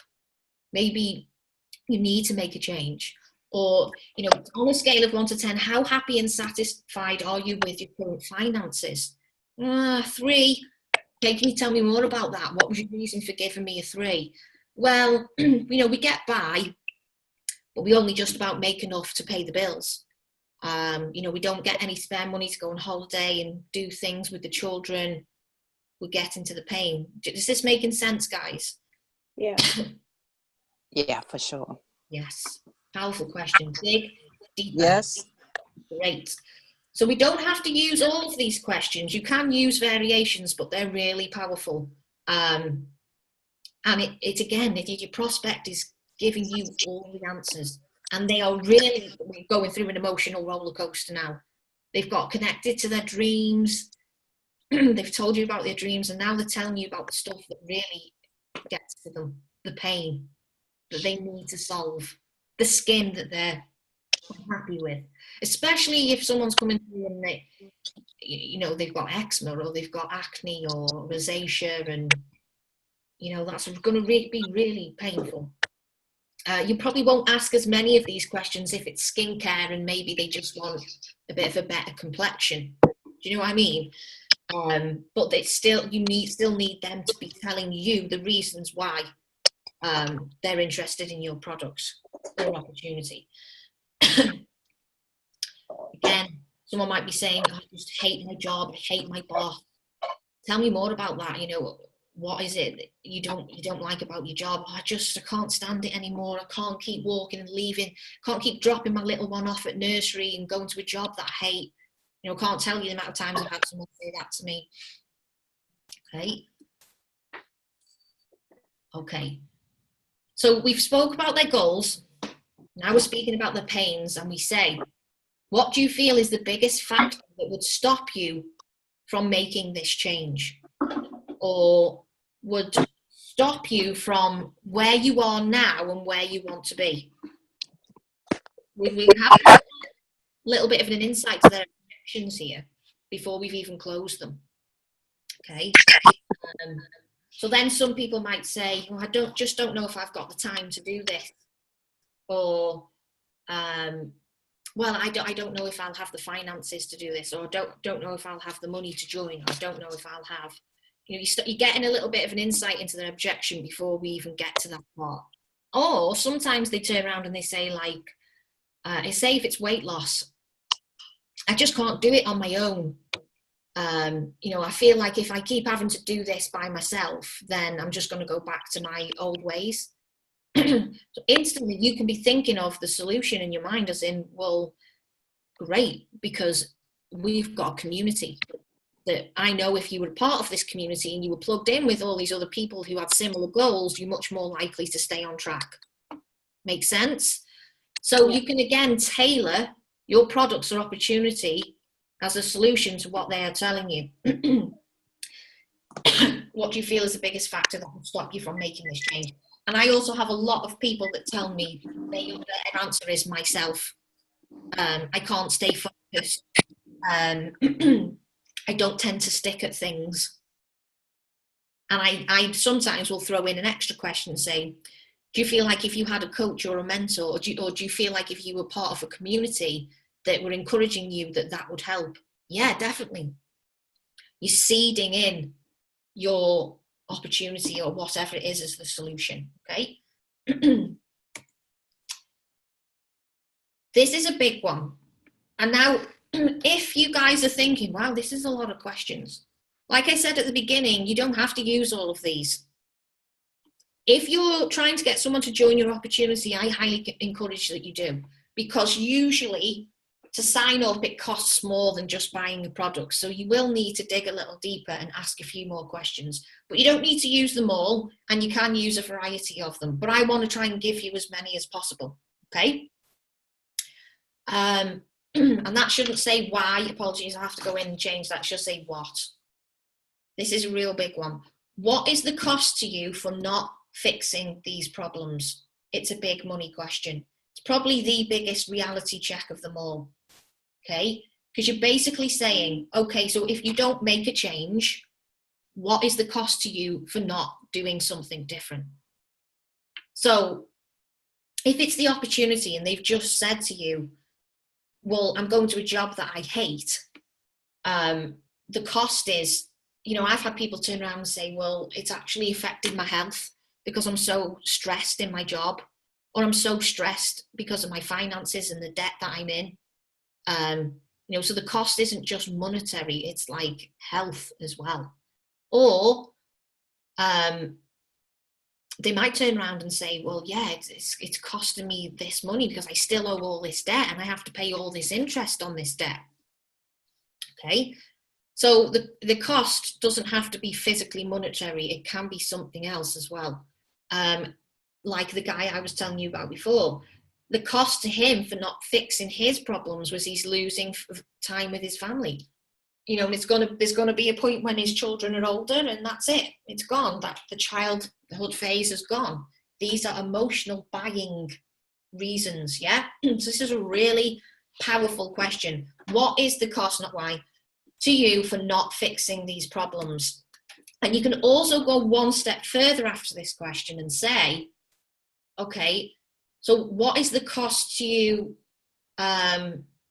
over 5 years if you don't fix these problems? Then it hits home, okay? If you were to say to someone, okay, so if you carried on doing the same things that you're doing now, what does your future look like in 5 years' time? That is a scary question, okay? A very scary question, because that makes them think that, you know, the thought of in 5 years' time being exactly where they are now, that if that doesn't make them move, nothing will. Does that make sense? Yes, definitely. Great, thank you. Elizabeth, if you can hear me, I'm pleased you've joined us. Don't worry, this is all being recorded, okay? And I will be getting this recording out to you guys. So, this is a big one, because it scares the pants off people. And we're not here to scare people, we're here to make them realise, well, you know, if you've spent the last 5 years trying to improve your health or trying to improve your weight and nothing's changed. Go to sleep. Oh, maybe you need to do I'm making a cup. Oh, that sounded like me in my house before. Yeah, so it really makes people think, it's like a kick up the bum, that question, yeah? So what is the cost to you for not fixing these problems? What's the cost to you over time? What's the cost to you over 5 years if you don't change something? What's your life going to look like in 5 years' time if this stays the same? That people don't even want to contemplate thinking of that. Yeah. So, and this brings us into the transition. We've really taken them through an emotional roller coaster now, and still we haven't given them any more information. Yeah. We're not giving them what they want. They're playing our game, not theirs. Okay. We set the agenda. They have to qualify themselves first. But by doing this, they are going to want what you have way more, because look at what they've just been through. So this is the point where you've helped your prospect. You've helped them to discover that they want your product or opportunity. Because at the beginning, you know, they told you the reasons why, but now they'll be thinking, I really do. Or, you know, maybe I really do need to take a look at this. Or maybe I didn't realize I want this more than what I realized yet. And you've listened to them. They've shared some really personal information with you, you know, and it's nice and smooth. You know, none of this is weird or uncomfortable, and they will feel like I have been listened to. And, you know, we're talking about things that maybe they've never spoken about before. So there's massive trust. There is massive trust now between you and your prospect, and we know we need that to make the sale. You've allowed them to get real and vulnerable. Again, that gains trust. You've allowed them to rediscover their dreams, and you've also got them to connected to their pains. They're really in an emotional state. So if you feel at this point that you can close them, you know, if you've got a sense that, you know, I could close this person, now is a good time to do it because they're in a good emotional state. However, like I said at the beginning, especially with someone who's asked for more information about the opportunity, I tend to find it does work well if you send them to the opportunity and let that be the close, and then you just do the follow-up. But I'm not definitely just trying to say that you can close them at this point. There's no given rule with that bit. Okay, so what you do at this point is you say, okay, so what I've just heard is, and you literally repeat everything they've just said to you. Yeah.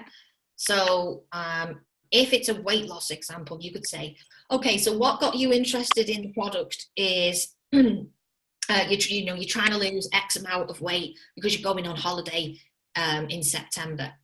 And, you know, you've told me that you've been trying to do this for several years and it just doesn't happen for you.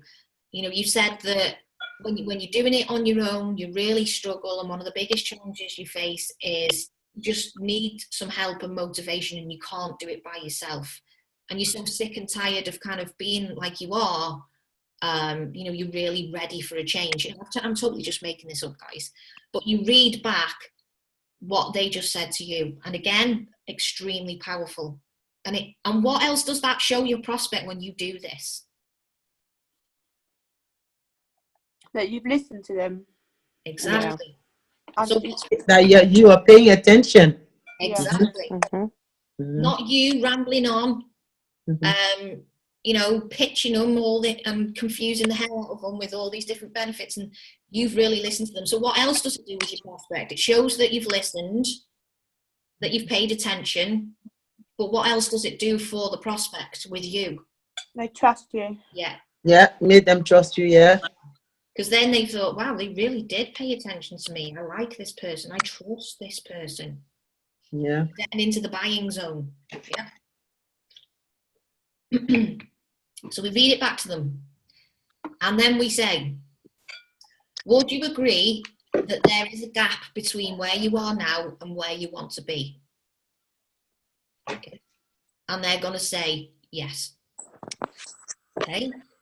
And this is the transition. This is where we can either close or we go for the follow-up. And we send them more information. Okay. And what works really, if you're going to go for the close at this point, after they've said yes, this is a great section to share a quick testimonial. And what I would advise is if it's your you want to try and match a testimonial to the situation that your prospect has just described to you. So if it's weight loss, and when you're talking to the prospect, you're thinking, this woman or this person sounds exactly like this client that I had, this prospect that I had, or this person that I know on this team. Or it might even be, you know, I always find when I'm talking to clients, I will pick up something that I can relate to that I've been through. Yeah. And you might, something that they say might relate to what happened to you. So if you can share a part of your story that connects with what they said, do it. If not, find someone that matches it. So you can say, would you agree there's a gap between where you are now and where you want to be? Yes. Great. Okay. Well, let me just tell you a little bit about, my friend Sharon. She was in exactly the same situation that you're in. She wanted to lose blah, blah, blah, blah by this time because she was going here. And, I remember her sharing with me that she just couldn't do this by herself, and she'd been trying for years, and she'd used so many products and got nowhere, and she was really unhappy. She really just wanted to change, and she came to me, she tried our product, she joined our community where we all help each other, and we have like a weekly goal setting thing or whatever it is you have. And within 6 months she'd lost blah blah blah. That is so powerful. A little testimonial that matches what they have said. Now, this is only if you're going for the close, okay? We're only going to do that testimonial bit if we're going to close them, and we're covering the close next week. So like I said, if you feel they're ready to close, you do it, and we'll be covering it next week. But it is, you just do a little bit of a testimonial, and then you would give a quick spiel, like maybe 2 to 3 points about your product or opportunity that matches what they have told you. So, if they've said, I want better skin within 6 months' time because it's my daughter's wedding, well, this product is perfect because, you need to use it for that amount of time and blah, blah, blah. So you only give a little bit of a spiel about your product, and then you go for the close. However, what I like to do at this point is, would you agree there's a gap between where you are now and where you want to be? Yes. Okay. Money question. Are you open to considering X as the answer to fill that gap? Or are you open to taking a look at our opportunity that's going to help you to fire your boss, that's going to help you to make more money so you can get out of debt, that's going to help you to, with your weight loss goals? Are you open to taking a look at, or are you open to considering blah, blah, blah? I've never had anyone say no at this point, okay, because they've discovered that they want it. And at this point, I then give them the exact details of what will happen next. Again, like Mia said before, we are giving them the right expectations. So we want to give them the exact details of what's happened next. So with me, it's, okay, so I'm going to send you a link to our presentation so you can make an informed decision as to whether this is a right fit for you. Okay? And usually I'll throw it in again, and I'll say, because it's not for everyone.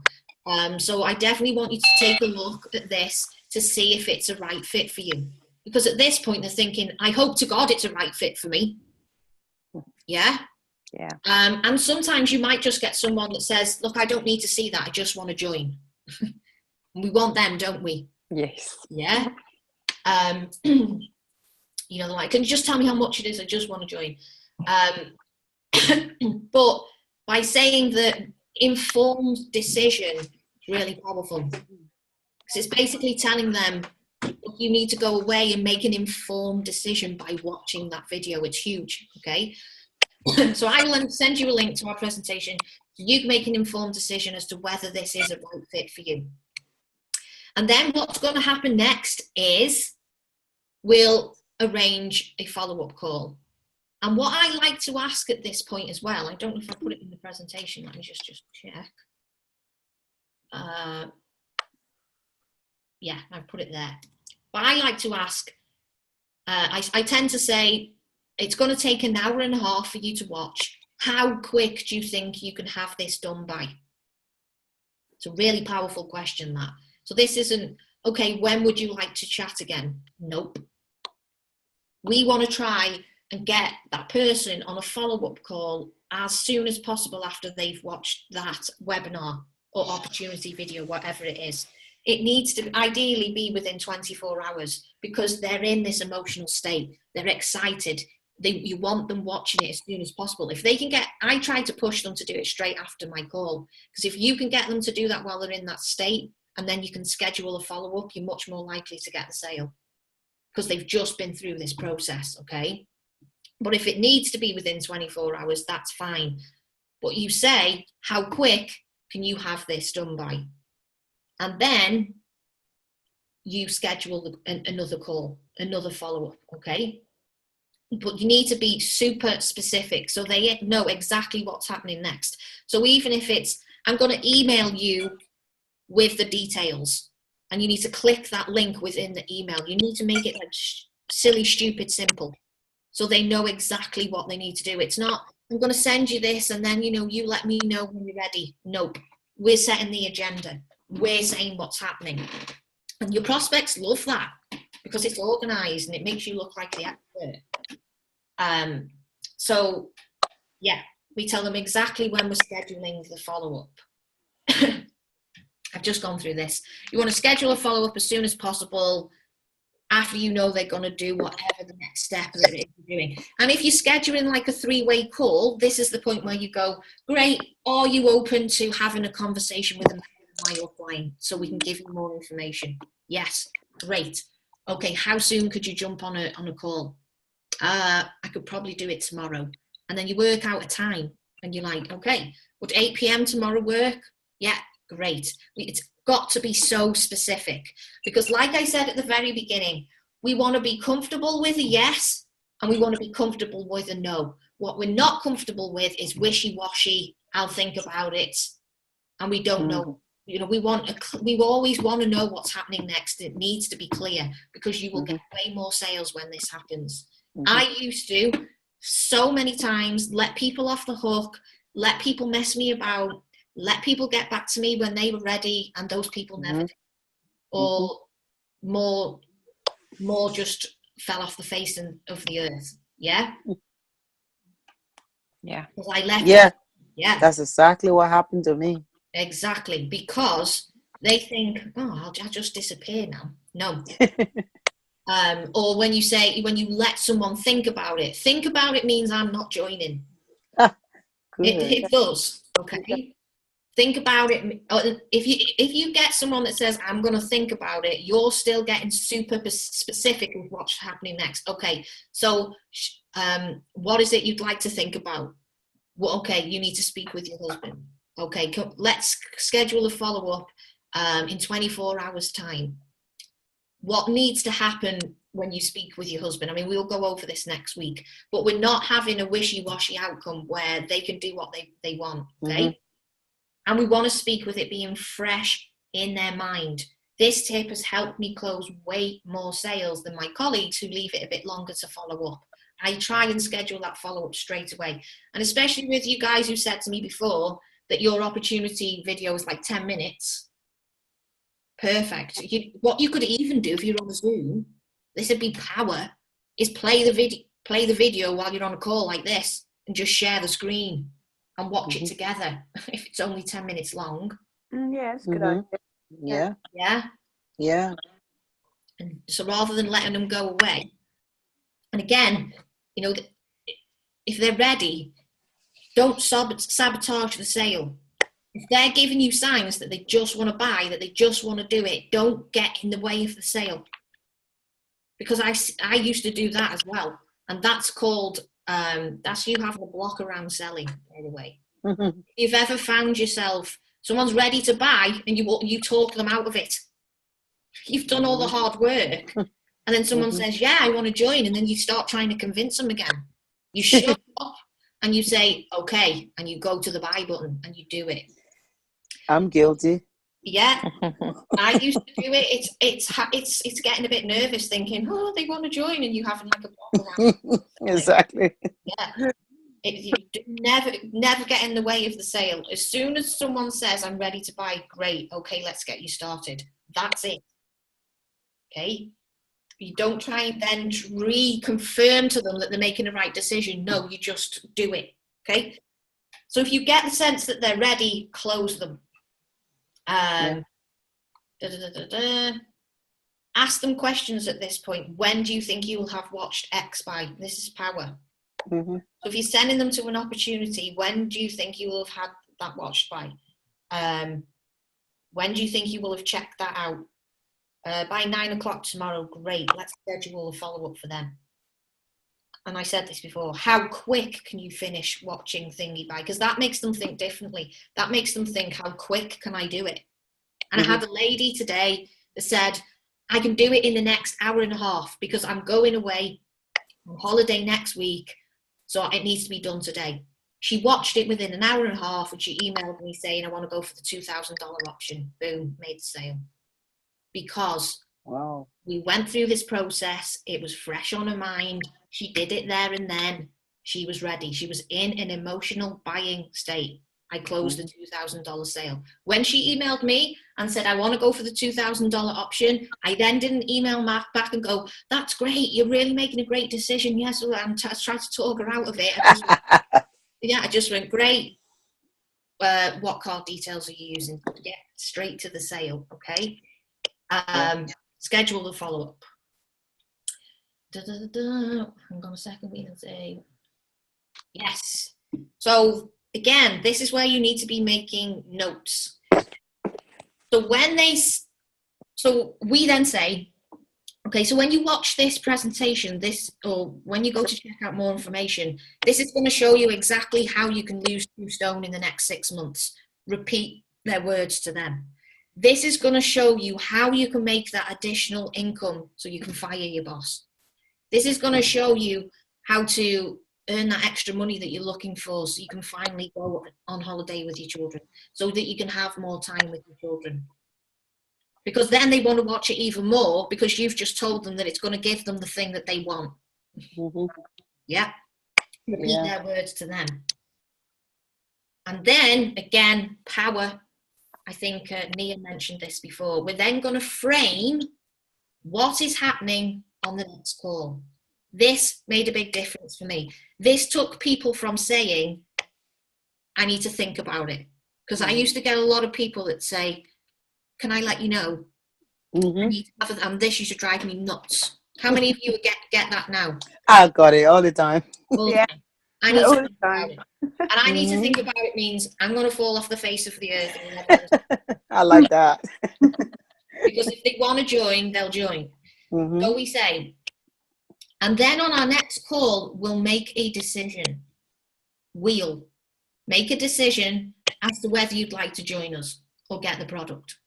So we're framing it that, we're not there to mess about on the next call. We're there to make a decision. So you need to do everything you need to do in between now and the next time that we speak to make sure you're ready to make a decision. So if you need to speak to your husband or your partner, and you need to look at your finances or whatever, we're making a decision on the next call. Now, that doesn't mean that every person does, but a heck of a lot more do. Because, you're setting the agenda. We're making a decision on the next call. We're not going to think about it.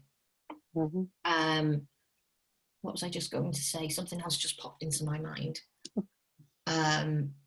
If you get the sense that someone's kind of, I'm going to have to speak to my husband about this, because who gets a lot of that? I do. Oh, I do. Yeah. So we can diffuse this bomb before you get to the next call. So instead of getting to the follow-up and they say exactly the same thing again, excuse me, let's have a quick drink. And they say, I still need to speak to my husband, and you knew this on the previous call. A really powerful question that you can say is, okay, great. So, how does your husband respond when you approach him about things like this? Or how does your wife or partner? Yeah. And you get them to start diffusing that bomb before it's even happened. Okay. So you say, typically, how would your husband respond when you go to him over something like this? And he's quite supportive and and you could say, and then you could say, okay, so what do you feel needs to happen when you have that conversation? What needs to happen between now and the next call so you are ready to make a decision either way? And you're basically getting them to map out what they need to do. Yeah, you're kind of diffusing the bomb. You're getting rid of it before it becomes an objection on the follow-up and they end up wasting more of your time. Is this making sense? Yeah. Yes. Yeah. Is anyone overwhelmed yet? No. So yeah, it's a really powerful question that.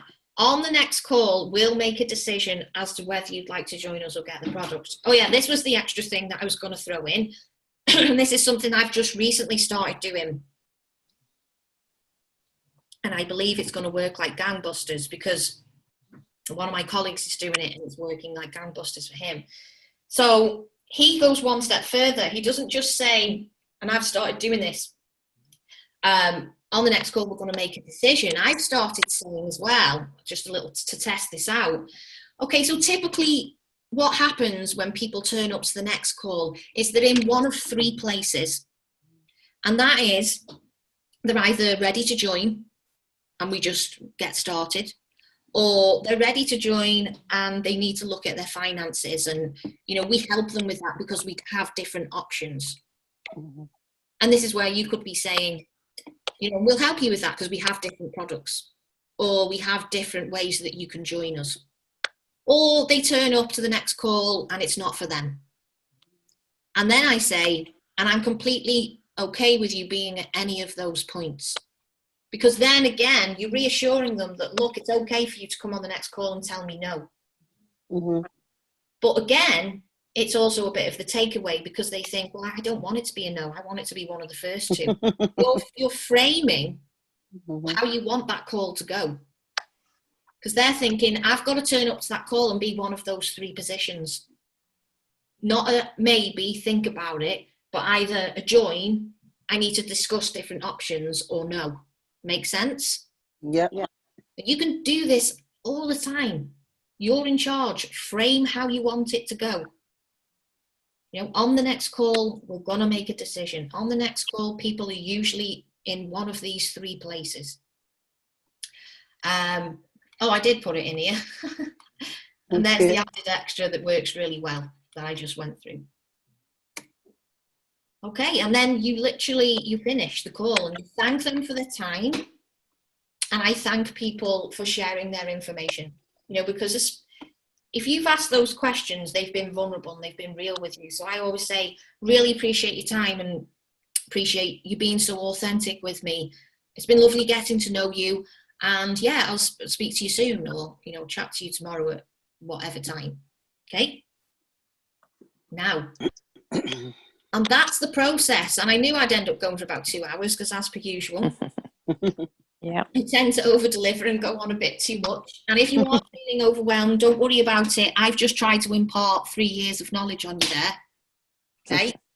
So, and like I said, I could either have just give you the process, or I can try and give you what I know.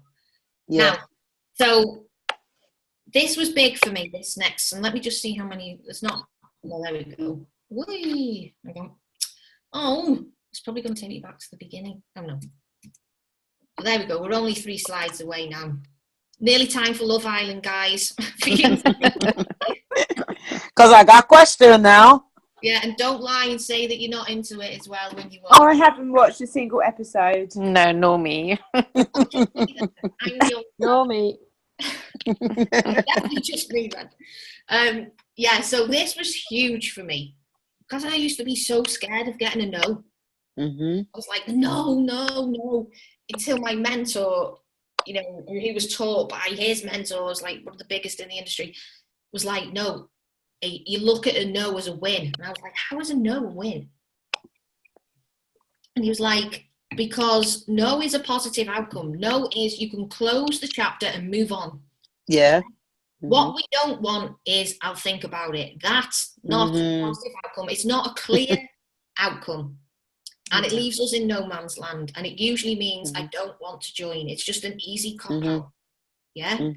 Just think about it. If someone wants something, they will do whatever they can do to get it. Exactly. You think of the amount of people that own things that they can't even afford, never mind that they want. You know, cars, mobile phones. If someone wants something, they will get it. And even if they haven't got the money, which is, we're going to be going over this next week, money is never an objection. Or it might be genuine, and I'm going to show you a way how to find out if it's genuine. But it's an easy cop-out for a lot of people, because if they wanted to join, even if they didn't have the money, they'd be scrambling to try and find ways to get the money, because that's what people do when they want something. Okay, so what we don't want is, I'll think about it, we want a yes, obviously, but we need to be comfortable with a no, because a no is a win. A no is clear. And what you can get when you get a no is a referral, because you've just spent all this time with someone. They really trust you now. They like you. They know you. Don't be afraid to say, you know, I appreciate this. I appreciate the time we've spent together. Can I stay in contact with you in case anything changes? Do you also know someone who this might be a perfect fit for? Yeah, actually, yeah. It's a chance for you to get a warm referral from someone that has spent time with you. So it's another reason why be comfortable with a no. It's true. And like I said before, you know, at the very beginning of the call, when we're telling people, you know, and if this isn't a right fit for you, I'm totally okay with that. Or like the example I just gave you where I said people turn up and they're in one of 3 positions. They're either ready to join, they need to look at their finances, or it's not for them. When you tell people that you're actually comfortable with getting a no, again, what do you think happens? They were here for the yes, I think. Yeah, it's a takeaway. So when you take it away from someone, they want it, but it also, again, massively increases the trust. When you tell people that you're comfortable with a no, okay? They trust you more, they feel at ease, but they want it more. So telling people you are comfortable with having a no is massive. And this one's huge. I did a live on this. When you're desperate, you lose the sale. When I'm always like that. When you act as if you don't need it, you actually get it. It's true. And I remember Nia messaging me saying that worked for her. Not just that little tip there. Worked for her with a sign up once. Yeah, it did work. It did work. I just took the advice, because usually I, you know, go blah, blah, blah, blah, at people, and I just thought, no, I'll just do the listening, and followed your advice, and yeah, she came on board. Yeah, exactly. That's great. And when we go back to the relationship thing again, you know, when you wanted someone, or when someone wants someone who doesn't want them, what do they do more? They chase. Yeah. When you can't have something and you really want it, think of a child. When they want something and they can't have it, do they just go, okay, mum? No. No. They keep going and going and going until they get it. And by the way, we're going to be talking about this next week. It's the child in you that buys. Okay? Yeah. That's why it's emotions that buy, not the logical, boring parent. It's not the parent state or the logical state. It's when people are in an emotional state. And when people are in an emotional state, they're more like their child state. So it's the child that wants. It's the child that buys. So when you tell the child that they can't have it, they want it more. Okay? So this is why when you're desperate, they're like, oh, you're pushing them the other way. When you act as if you don't need it, look, I'm fine with you saying no. They're like, whoa. It's the other way around, okay? So, it took me 2 hours. Does anybody have any questions for me? Yes. Yes. I do. Go on, Maria, I think that's you. Yeah, it's me. Hi, first, I'm sorry that I'm late. I really thought you were not on, in fact. I almost give up. But anyway, my question is this. What if, I think you almost answered, but I will still ask. What if you go through all this and it say no? That's just what you end up with. But I also want to know, please, can you just help me, just these free bits for me? I'm opening this group, but I want to give few questions to make people feel that I'm interested in. Make them to see how interested I am in what I'm doing. So I want to put up some few questions. What is your advice on the best few questions that you've just used that I could use as forefront? Okay. So Did you understand that? yeah, did you say you're looking to open a group and you want to ask Yeah, yeah. people to join? Yeah, because I want the most interested people that's interested in what I'm doing, not people that's just coming to have a look, you know. Yeah.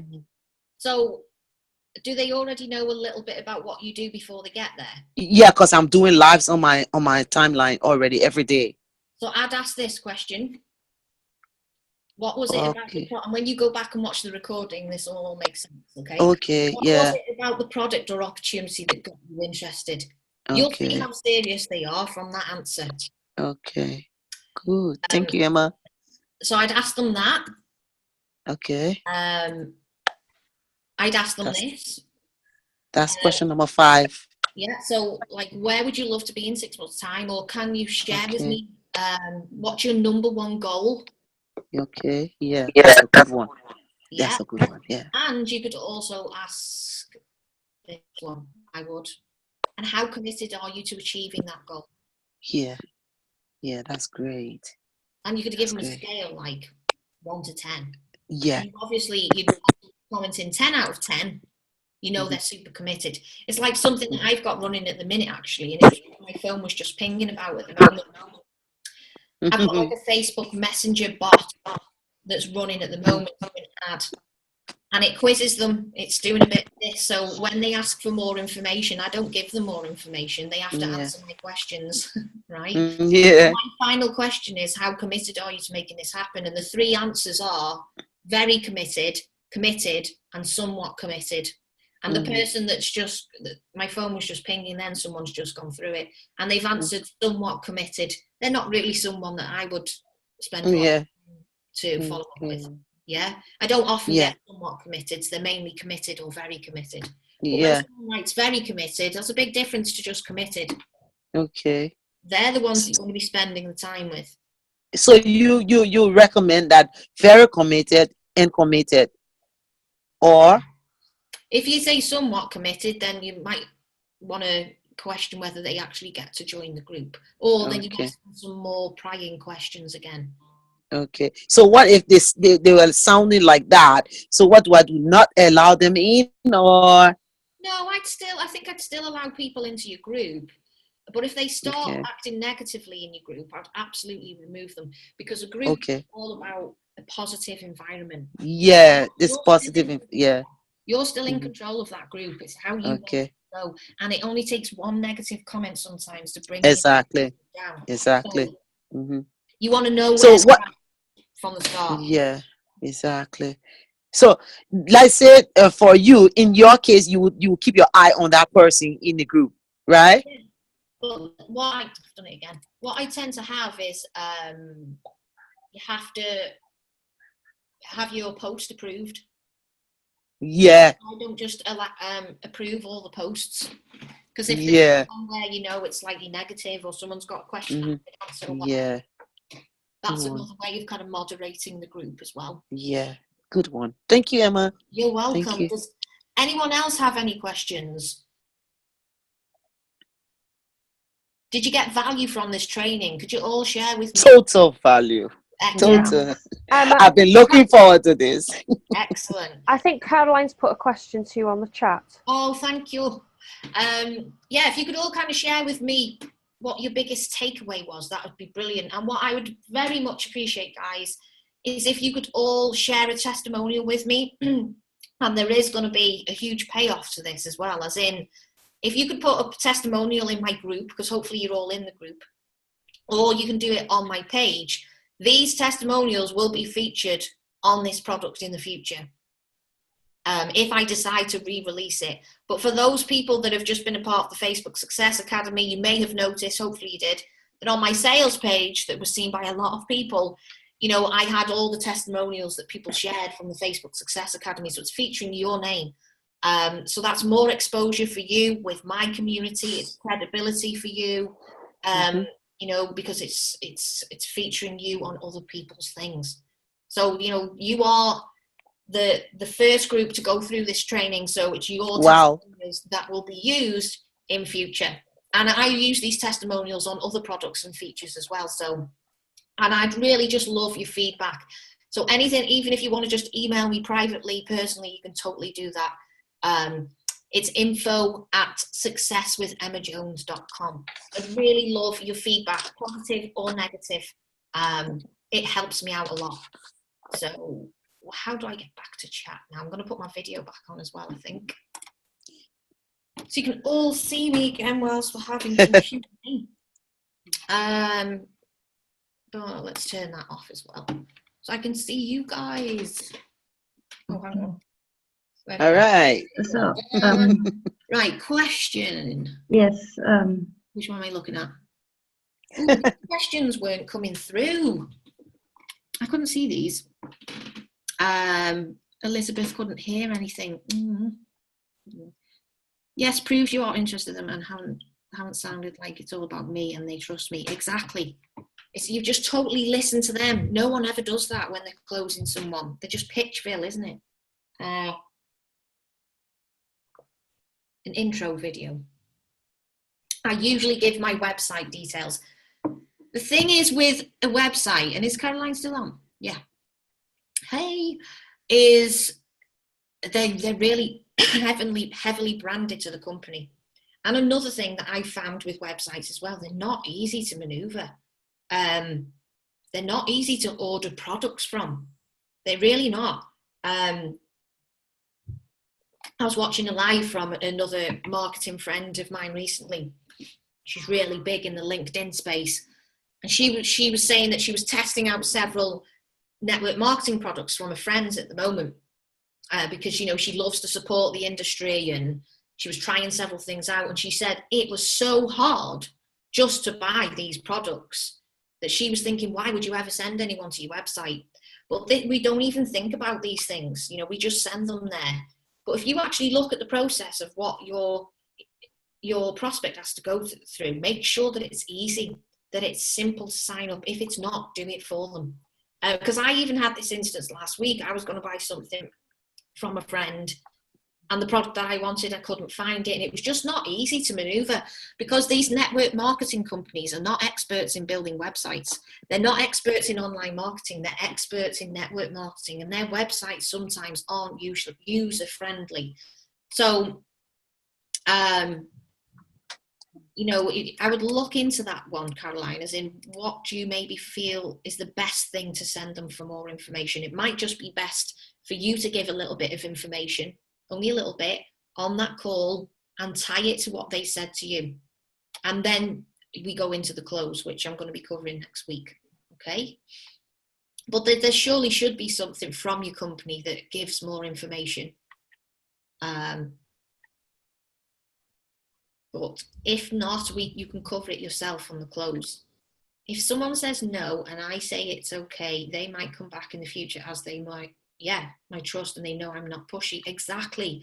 It's massive because they're not used to it. They are coming to this call expecting you to pitch them. They're coming with the walls up, the barriers up. They're going to withhold information. They're going to lie. They're going to be like I was with the car salesman a couple of weeks ago, you know, wary, you're a bit dodgy. And when you do all these things that no one else does, the barriers come down and they just think, whoa, you know, that I wasn't expecting that, because they're expecting you to sell them. Caroline's also saying, where can I put an intro video to direct people to? So we're talking about like marketing stuff now, which is also, you know, my passion. But you could easily create your own kind of video that gives people. How? YouTube. But this is where you need, you know, so I'm part of like a system called Elite Marketing Pro, where it taught me everything I know about online marketing, but we also get to create things like pages. So you could have an actual page with a video on it, and you have a link underneath that's straight to buying your product or joining your opportunity. And it's way better than using the standard website. That is obviously a whole nother training for another day. But you could literally just create a YouTube video and upload it onto YouTube.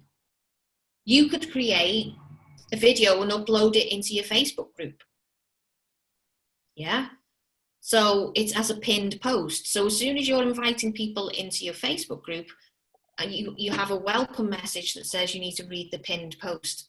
And it's a video from you welcoming them to the group and giving them a bit more information about your opportunity. Yeah? I love using Sounds Facebook good. groups. Hopefully you're all in mine. Because it's just a great way to connect with your audience and build a tribe and a community and have a closer access to everyone. Well, Caroline said I'd rather make my own, but I don't have a YouTube account. It's not sure where to store it. Yeah, pinned video posts. Just do one on your phone, video on your phone, upload it into a group. Upload it on your Facebook page if you've got a page. There's lots of different ways that you could do it. Or you can just follow the process that I was sharing there. So, you know, you can say, okay, great, would you be open to hearing a little bit more about how my opportunity can help you X, you know, whatever their reasons were. And then you could share a little bit of your testimonial. The story always works well. And then just give a couple of features of, you know, so it's going to allow you to make this extra money because we have the opportunity to make commissions. You keep it simple. And then you literally would say, you know, the close, which we're going to be covering next week. So you can transition it on this first call. You don't have to send them. You don't have to send them away from the conversation. It can all be done within one conversation. Does that make sense? Yeah. Yeah, you said an intro, it isn't necessary. It's just an extra option, but it is quite nice to kind of send them somewhere else and let them close themselves. Let the video close them, because there's even more trust gained then. You're not kind of doing it on the call. You know, you're letting them make up their own mind by watching the video and thinking, I really want this. But yeah, you don't have to have it. Yeah, I feel seeing the real person helps the real person. Definitely, especially if you're doing this over Messenger. And then you send them to a video, they get to see you. Because video is, out of all the mediums, it's the quickest way for people to get to know, like, and trust you. Because they see you, they hear your tone, your body language, everything. It's the quickest way for people to get to know, like, and trust you. Okay, so what was the biggest takeaway for everybody from this training? Or was it a bit too much information? Yeah, a bit. I'm still trying to swallow it yet. It's like drinking from a fire hose, isn't it? It is. Yeah, that's why the recording hopefully will be available within the next 24 hours, because it does take a while to download and then upload. Yeah. Make sure you've all got access to it. And when I send it out in the email, it'll be by email that I send it. Make sure you keep that email so you've always got access to it, okay? Yeah. Because you're definitely going to want to go back and watch this. Write your questions down, Mm-hmm. and then put it into practice. You know, between now and next Thursday, if you get the opportunity, I want you to try this on. I really want you to just try it on. And even if you think, oh my God, I can't ask that question, just ask it. That's exactly how I feel. Yes. You know, Merciana knows all about pushing yourself outside your comfort zone. It's where the magic happens, I'm afraid. Just try it on. I did, and my sales went through the roof when I just tried it on. That first time I said to someone, you know, because this might not be a right fit for you, I was like, I can't believe I'm just someone. But they were fine, and they were like, I want it even more. They were selling themselves to me, and I just thought, you know, that was in my mind. It was a big block. I created it. It was nothing. Now I just say it every day. I'm like, yeah, this might not be a right fit for you. And one of my colleagues, he's even worse. And he gets way more sales because he just takes it away from people all the time. And I'm not saying do that. You've got to do something that you're comfortable with. But he's like, you know what? I just don't think this is the right fit for you. And when he does that, people are like, no, I want to take it away from you. I want it. And this is you being in charge, you having that posture.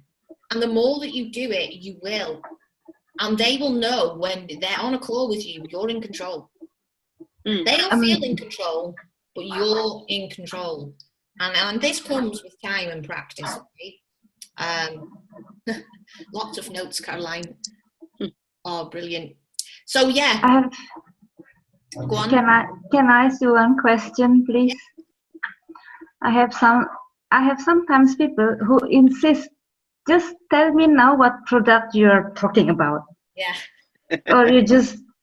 Or we end this. So they're grabbing my authority in that time. Yeah. And do you know Of what course. they're trying to do? Yeah. People are sneaky and they're naughty, right? And they just want you to give everything that you've got to them. Mhm. Then they're going to run away. Mhm. It's like, give me what I want, and I'm just going to do, because they just think, I'm going to do what I want. It's like, no, you're not playing your game, you're playing my game, okay? So what I find works really well when people are like that with me is having something else to send them. So having like the opportunity video, and I also send them an email with a breakdown of the different options. So it depends on what you're talking about. If it's a product, you could have an email that has more information about the product and the different prices.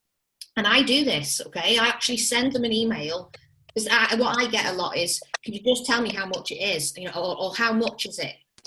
Although they don't do it as much, because I think they know by the end of the call I'm in charge, or they kind of just know that the way that this is going. So they're not as forceful. But I do get the odd, it's like, well, how much is it? I always just say, I'm going to send you all that information in an email. Or I'm going to send you to more information. But that will be disclosed in the video, and no one's ever got a problem with that, because they know that their questions are going to be answered. Because as soon as you tell them what the price is as well, they're just, sometimes it's giving them a reason to think, oh, this is not for me. And you want them to watch that opportunity webinar, or you want them to take that next step. Yeah, because they still don't fully know what they're getting. So how can they dismiss something when they don't know what they're getting? Mhm. So being able to send them to something else, and sending them an email with, I completely break it down, and I say to them, you know, so if you feel that this is a right fit for you, well, you've got all the information in front of you. And people love that, because there's nothing hidden. They've got all the information in front of them. I'm not hiding anything from them. So they're coming on the next call knowing exactly what things cost. And that also makes my life easier, because like the lady today, she just said, can I take the $2,000 option, please? Didn't even have to talk about how much it was cost, because it was in the email. Does that make sense? Yeah. Yeah, Emma. Also, you know, that exactly what she's talking about happened to me. I've been following you for a very long time now. And from your first one that I got in touch with you was from Facebook. I was scrolling down and I saw this. Do you want to make, how can you get prospects from Facebook? Something like that. Yeah. So I was interested and I went into it, and you did a free thing, and then I watched the free webinar, but it wasn't like this. So I'm surprised that you've done this. I've never done this with you. So I went to that webinar. I was there. I went through the whole thing, and you specifically said that don't disclose your company name or your company or your brand. Okay. So I got this text message from Facebook, because I was putting up ads about work from home. So this lady come so aggressive. Yes, I see your video. No, she said that, what company you work with? That's the first question she came up with. I was like, didn't you watch the video? Yeah, video. Everybody's putting up video. Just tell me the company. What do you have to hide? Something like that. She was so in my face. So I panicked. And I told her the name, and bang! Yes, that's all I wanted. And then she was gone. I'm like, oh my God. I said, Lord. I said, but Emma told me not to do this. Sometimes I get people messaging me and they're like, can you just tell me how much the ebook is? Can you just tell me that? Well, you have to come with posture, because I used to do exactly what you did there. I'd cave and just give them the information. You don't want to work with someone like that. And I know at times it's hard to think like that when you need sign-ups, you need sales. Exactly. You don't want someone like that on your team, who's pushy, in your face, clearly doesn't relate to you because you're not like that. That's not a good fit for your team. No. So just tell them and let them go. So, Yeah. If they have not got the Well, patience, so if they're not a great prospect. Yeah. so in that case, you don't answer the question, you just let them go. Yeah. Or if you know, they're probably not going to, they're not going to change. They're probably just going to keep persisting. So you probably did the right thing anyway. Just tell them and let them go. Because she did, didn't she? Yeah. She Yeah, was interested yeah. in working with you. She just wanted I even blocked her. Yeah, I blocked her from my page. Yeah. I blocked She's her. not someone you want to work with anyway.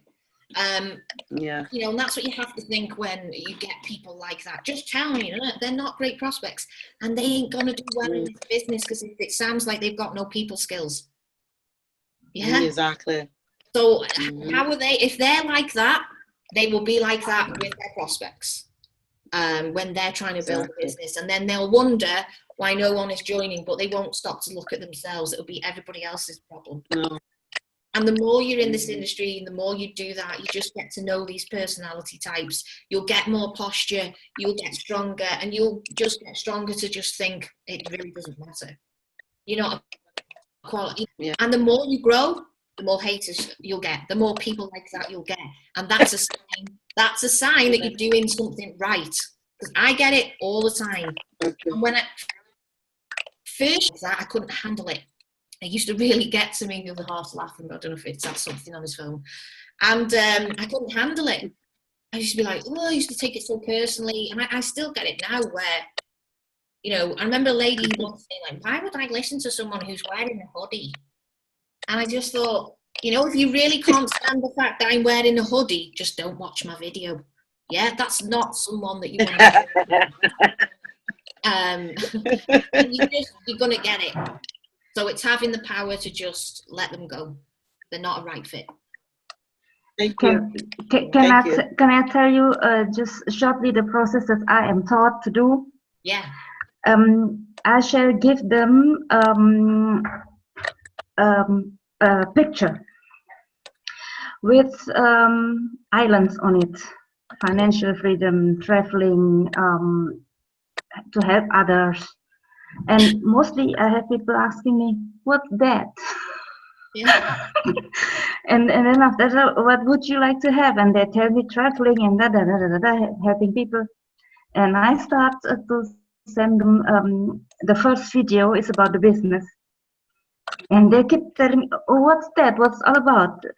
But after I'm learning this from you, I think I have to talk to them about those goals and dreams before you send them that information. Absolutely. Yeah, because they just look at the picture and what shall I do with the picture? Yeah, so you're just basically what you want, and it says travel, and they don't even understand what that is, and there's no desire for them to want to know either. Yeah, there's no desire for them to want to know. So yeah, Caroline's saying, I'm really sorry, but this has been amazing. So very grateful and look forward to all the future training videos. You're welcome. So yeah, we're probably going to have to wrap this up now because it's a heck of a lot. Yeah. I'm really pleased you've all been here. Sounds like value. Thank you. It'll be the same time next week. We're going to be covering the close and objection handling. That's on the 12th. Yeah, is that? That's on the 12th. Yeah, 7 days from today. It's right after my birthday. Oh dear. Right after my birthday. And then what I'm going to be doing after that is getting in touch with you all as well to arrange our one-to-ones, because I'm going to have to do some looking at my calendar and moving around that, okay? Yeah.